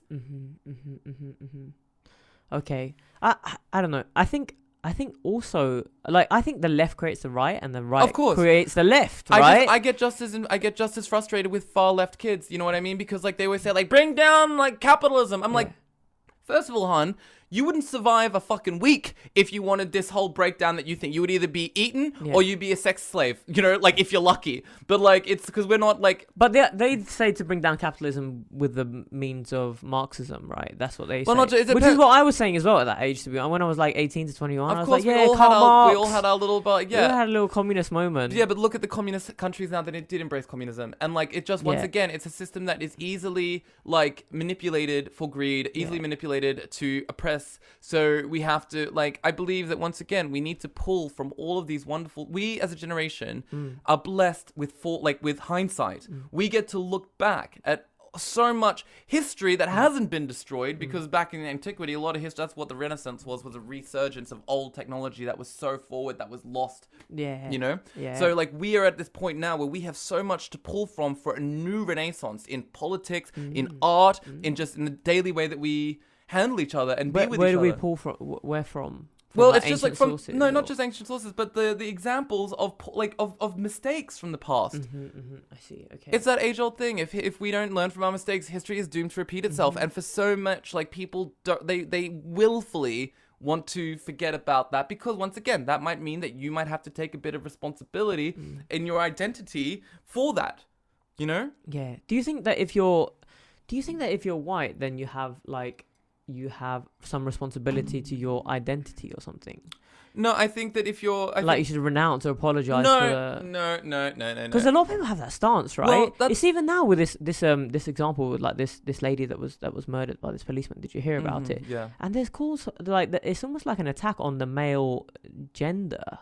Like that's the way the narrative is being spun, which is very interesting because on the surface it was a murder, right? It was an act of like, I don't know what they call it, like an act of passion or something.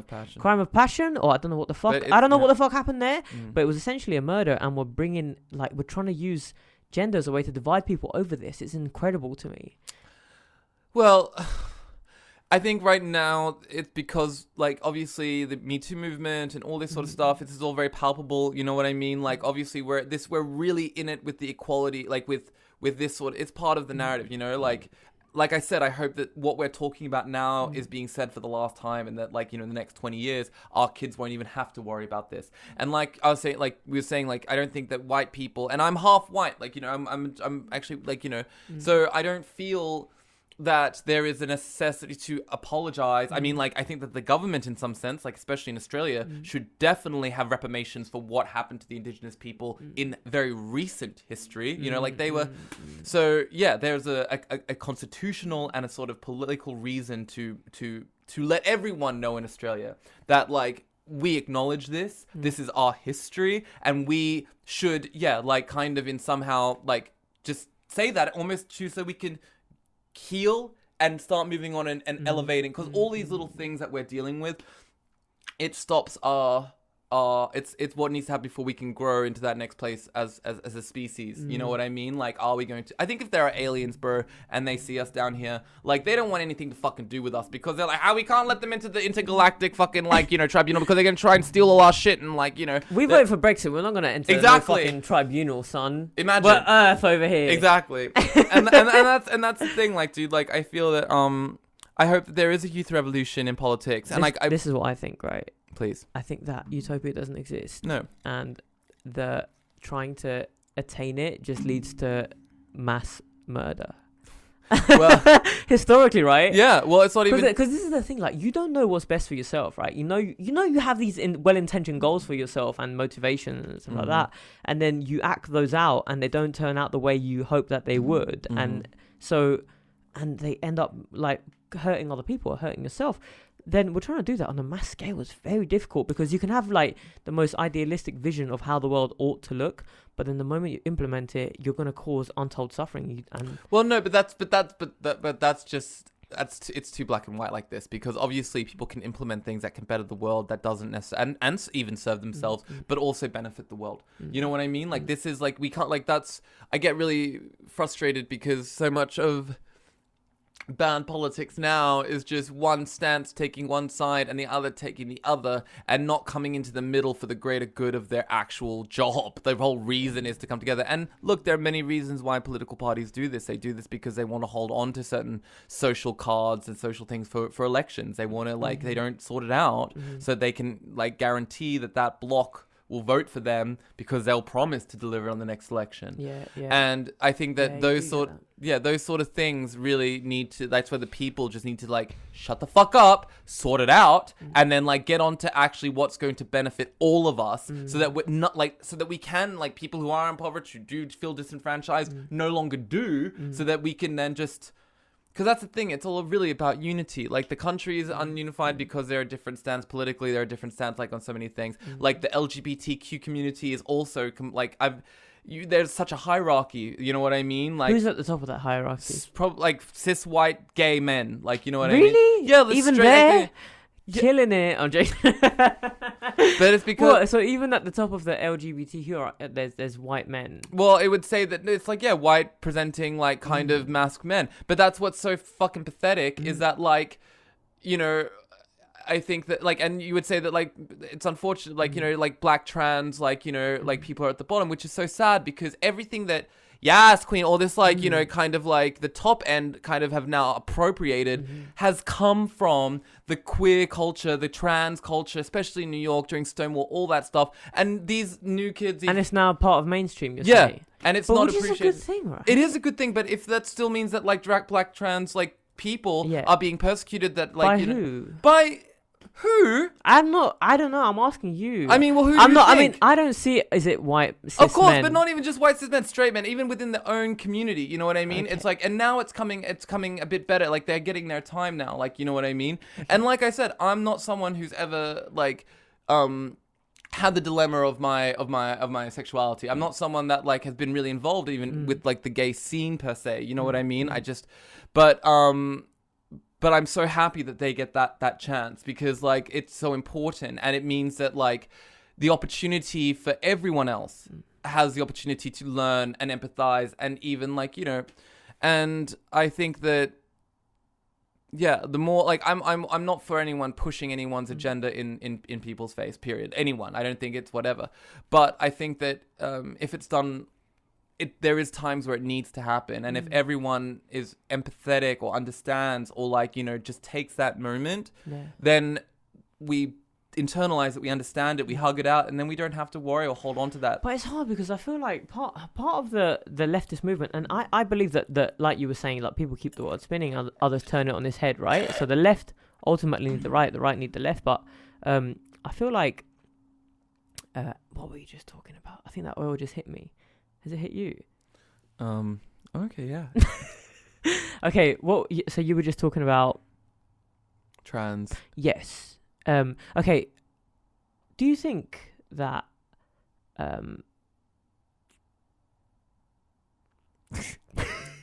Oh shit. Oh no. It's okay. Have I gone on too many tangents? Have I lost you up now? No, okay, so I had points to make on your previous tangents. One of them was about black trans people. Do you think that a person who has a problem with a who has a problem with a white trans person, they would also have a problem with a black trans person, right? It wouldn't be like a higher degree of indignation. But that's once again, that's like the facets of identity. You know what I mean? Like that's like maybe the trans white is like really, really feminine, fishy, and looks like a woman, and then like, you know, like, or vice versa, they're busted. You know what I mean? Like, so even though they belong to the same identity, they're they're kind of not united, but separate. Well, you'd want to hope they are under that. Like, you know, you and I might differ on certain value, like, you know, certain things, but at the end of the day, like, I have a mutual respect for you as a man. I can talk to you in a certain way because, like, you know, I like, you know, I like, you know, as a brother, you know what I mean? So there are those kinds of things. But like, dude, everyone has their own sort of like, I think the big thing with a lot of people is that they either compare themselves or they see things like to others, or they see things in others that make them uncomfortable. And if they're not strong enough to either like look at that as an opportunity to grow or to learn, they'll look at it in a way that is like aggressive and offensive, and like, how can I get this out of my my space, or like, how can I inflict pain on it, because then it's like the self-hate like personified in a sense, you know. But that goes back to the left, how they feel towards the right? Yeah, like, because it is that. I mean, it's the shadow, right? So so you have a person who is conservative and really, you know, he has certain views, maybe they're racist, transphobic, whatever they are, and that's just their shadow that they're projecting onto something that's essentially a blank canvas, right? So it's the same. Well, no, thing. it's like, no, a person is not a blank canvas. No, as in, so like the idea that everything is empty, right? So you're essentially empty, but I'm projecting something onto you, and you're projecting something back into me, right? And that's kind of how like we tend to view the world. So if I have a problem with gay people, it's because there's something inside of me that maybe, or I had a bad experience, or maybe tells me I'm gay or whatever, right? And if you're part of the left and you look at something that you perceive as cruel from the right, and you have this big indignation, it kind of speaks to the fact that you see something in yourself too, right? Well, the thing is, the difference between a lot of like, look, because the energy is the same. Yeah, but like, it's also, it comes down to the context. You know what I mean? And like, I can have outrage against certain policies and things that the right have, because like, or anyone in that like, look, I'm not completely against like capital punishment in a sense, like in very specific circumstances. Yeah, some people, you know what, deserve to be made an example, or they deserve to lose their life for what they've committed. But at the same time, like, I don't believe in like a kangaroo court, or like, I don't believe in like kind of like, you know, just slaughter. I don't believe, like, I completely detest violence, you know what I mean? So I think that someone from the left, unnecessary violence, or like unjust violence, you know, or just lazy violence, like not creative violence, you know, like I think that there is and both of them are capable of that, but like I think that like the left is in its mind, in its identity, is to accept and be open. Now there is this idea that with freedom comes great responsibility, because you have to, like, you know, people, if you just it's crazy, because it's like what the right want is very clear, defined things, whereas the left, it's like just ordered, it's like or just like, you're this, I'm this, you keep yours, I'll take my, like, this is kind of what they want. They want to build their walls between their neighbors, whereas the far left want to be, they want to open everything. And I get, like, and you know, I get both, like there needs to be both, you know, it needs to be in the middle. We need to respect the constructs in the past that have like built where we are now, but we need to throw away all the things that hold us back as loving and progressive human beings to each other. And when it comes to things like who you fuck or who you pray to, that is no one else's business but yours. You know what I mean? Like, it's just it's no one else's business. And I feel that almost impugning your beliefs or your own like prejudices or self-hate onto someone for what has nothing to do with you is more of a huge statement on that person. You know what I mean? Like, if someone gave me shit to fuck, it's like, what? Because if I have, like, you know, I'm bisexual, I sleep with boys. It's like, do you want to fuck? Because if you don't, fuck off. You know what I mean? If you do, call me and we'll have a talk about it. If not, fuck right off, because it's none of your business. You don't like it, don't buy a ticket. You know, like, that's just it. It's like, am I taking food from your mouth? Am I fucking your mother? Am I making you bleed? No. So any problem that you have, homie, you can go turn it that way, because we're just chilling. And it's always just a reflection of themselves, right? So when I was younger, I was bitten by my friend's Doberman. Now, whenever I see a Doberman, I'll change. I'll go, if it's on this pavement, I'll cross the road and go to the other pavement. So, and imagine if that was like an experience where I had a negative experience with a black person and I felt that way, because there's a lot of people that have that kind of thing, right?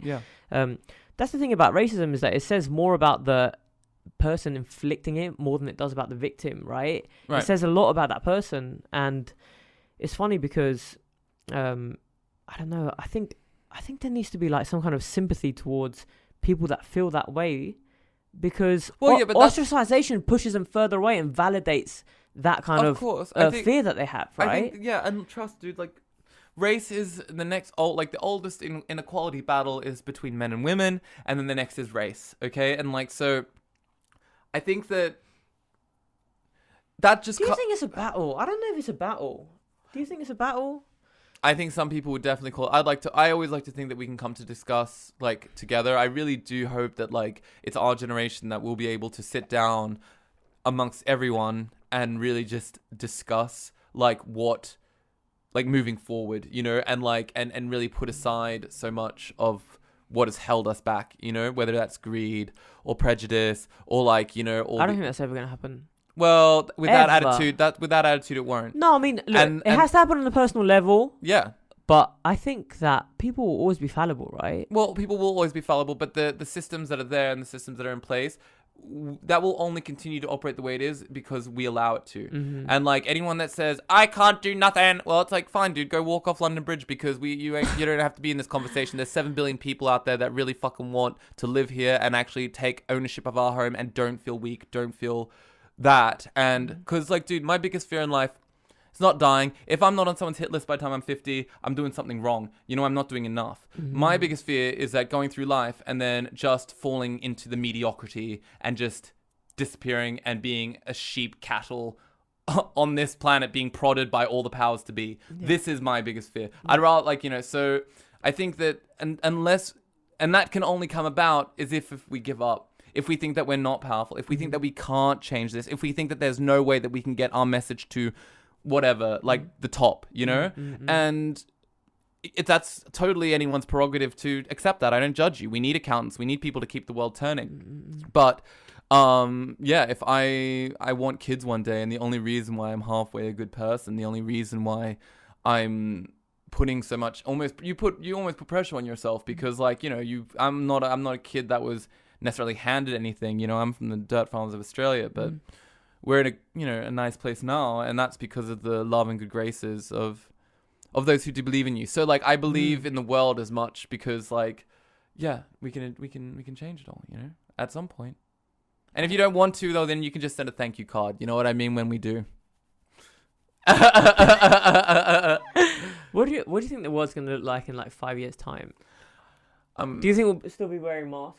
No. And isolate? There'll be no. No, not in 5 years' time. Don't you think there'll be a new pandemic? No, I don't. Well, not right. I don't think within 5 years. I think that maybe within the next 10, 15 years, there could be another one. And I think that hopefully we'll be able to. It'll be managed better.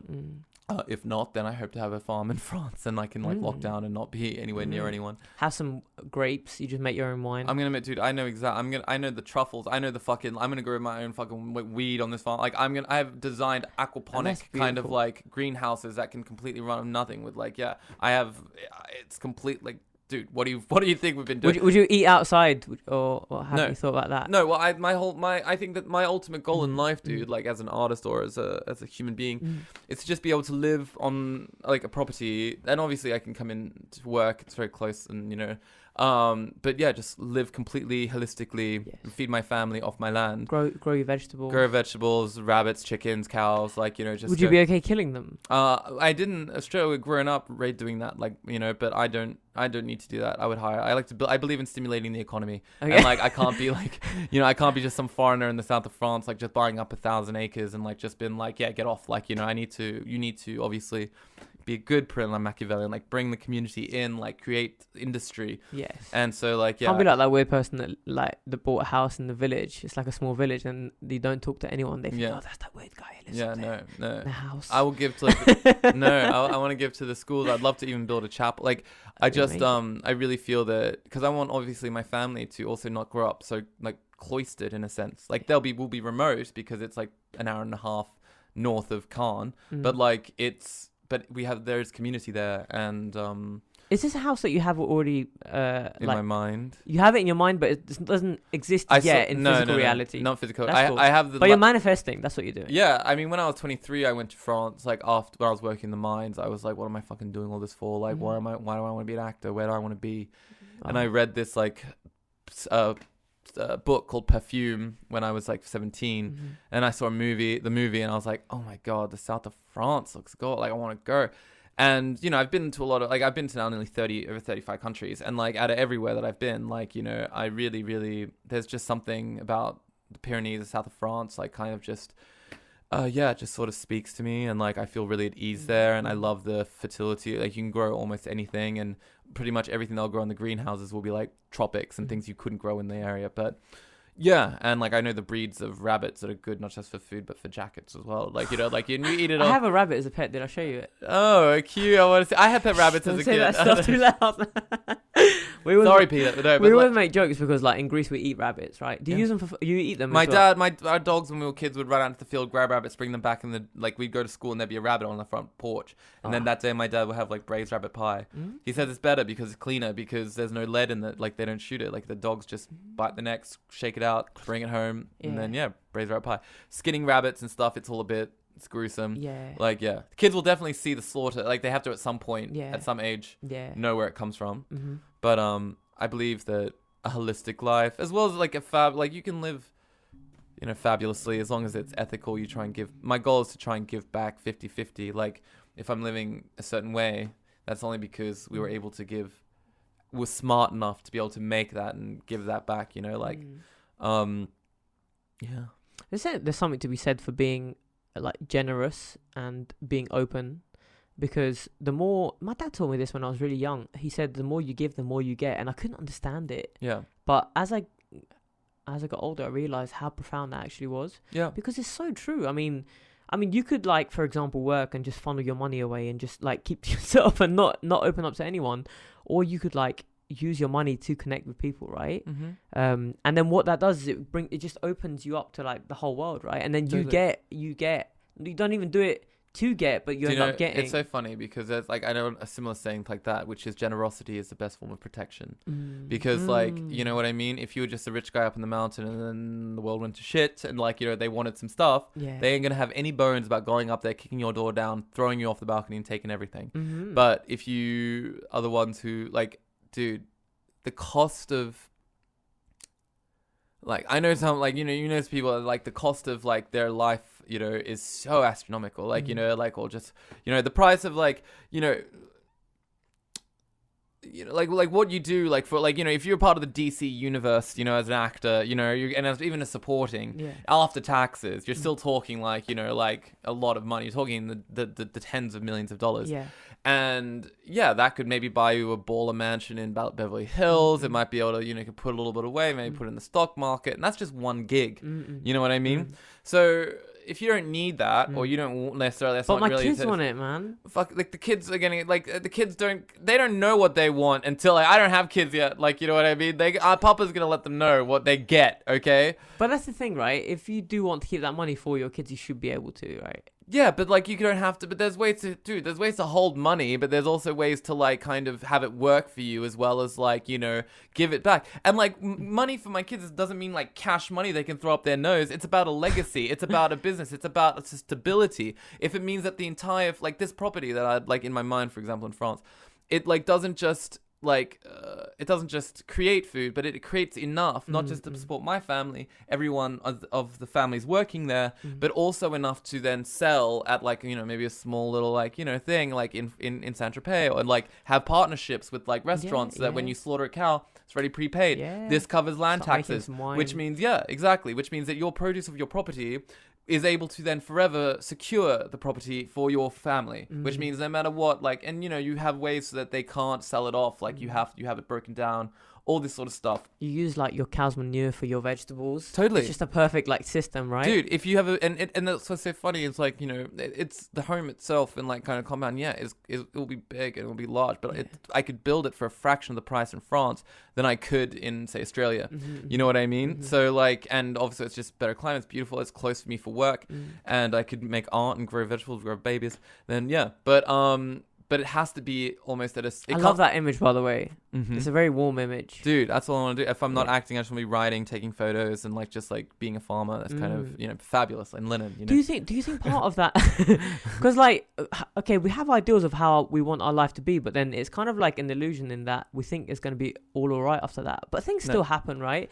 But it would just be a beautiful environment to be surrounded by and make life a little bit more bearable, I guess. I think it was Freud who said that as a child, like, your way of being able to, you reference everywhere that you are in the world to where you're raised as a child. You know what I mean? Like, and what that kind of was like. And so for me, I was very lucky. My parents didn't have a lot of money, but they did love each other very much. And my dad had been in the house for 40 years. So he had this huge garden. We had chickens and pets and everything was great. Yeah.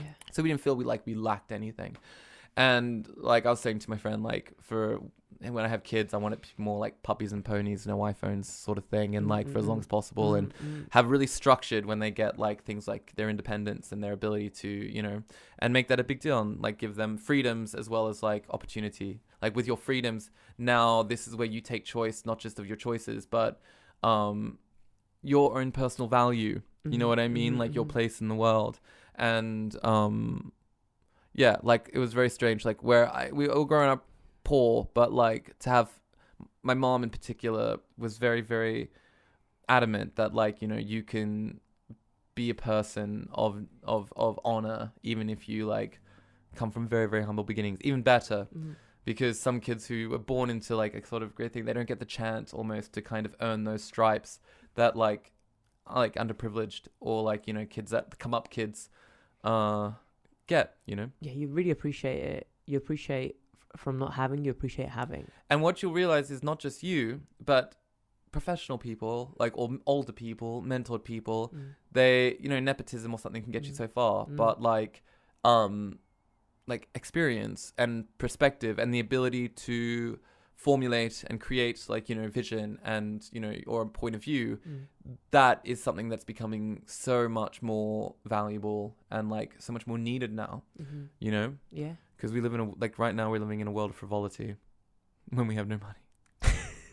I think that's a beautiful way to end the podcast. Yes. So it's very long. How was it? I think it's been an hour and 53. Whoa! I'm so sorry if they've listened this long. Listen, Like, I They hope it was enjoyed interesting. it. They really enjoyed it. They watched you as well now Oh. on video. But yeah, mate. Do you have anything you want to like plug to people? Like anything you want to promote or Well, a if message for yeah, the well, people at home? I mean, as opposed Plant to Power, 10th Planet Jiu-Jitsu? We've got no, I'm going to be in the Merchant of Venice in August with Tower Theatre, and I'm the lead, Bassanio. If my visa, if I can stay after July 1st, we're working it out. And yeah, thanks if you've listened this long. Like, thanks for listening. I hope it's been interesting. Thank you, mate. Cheers, guys.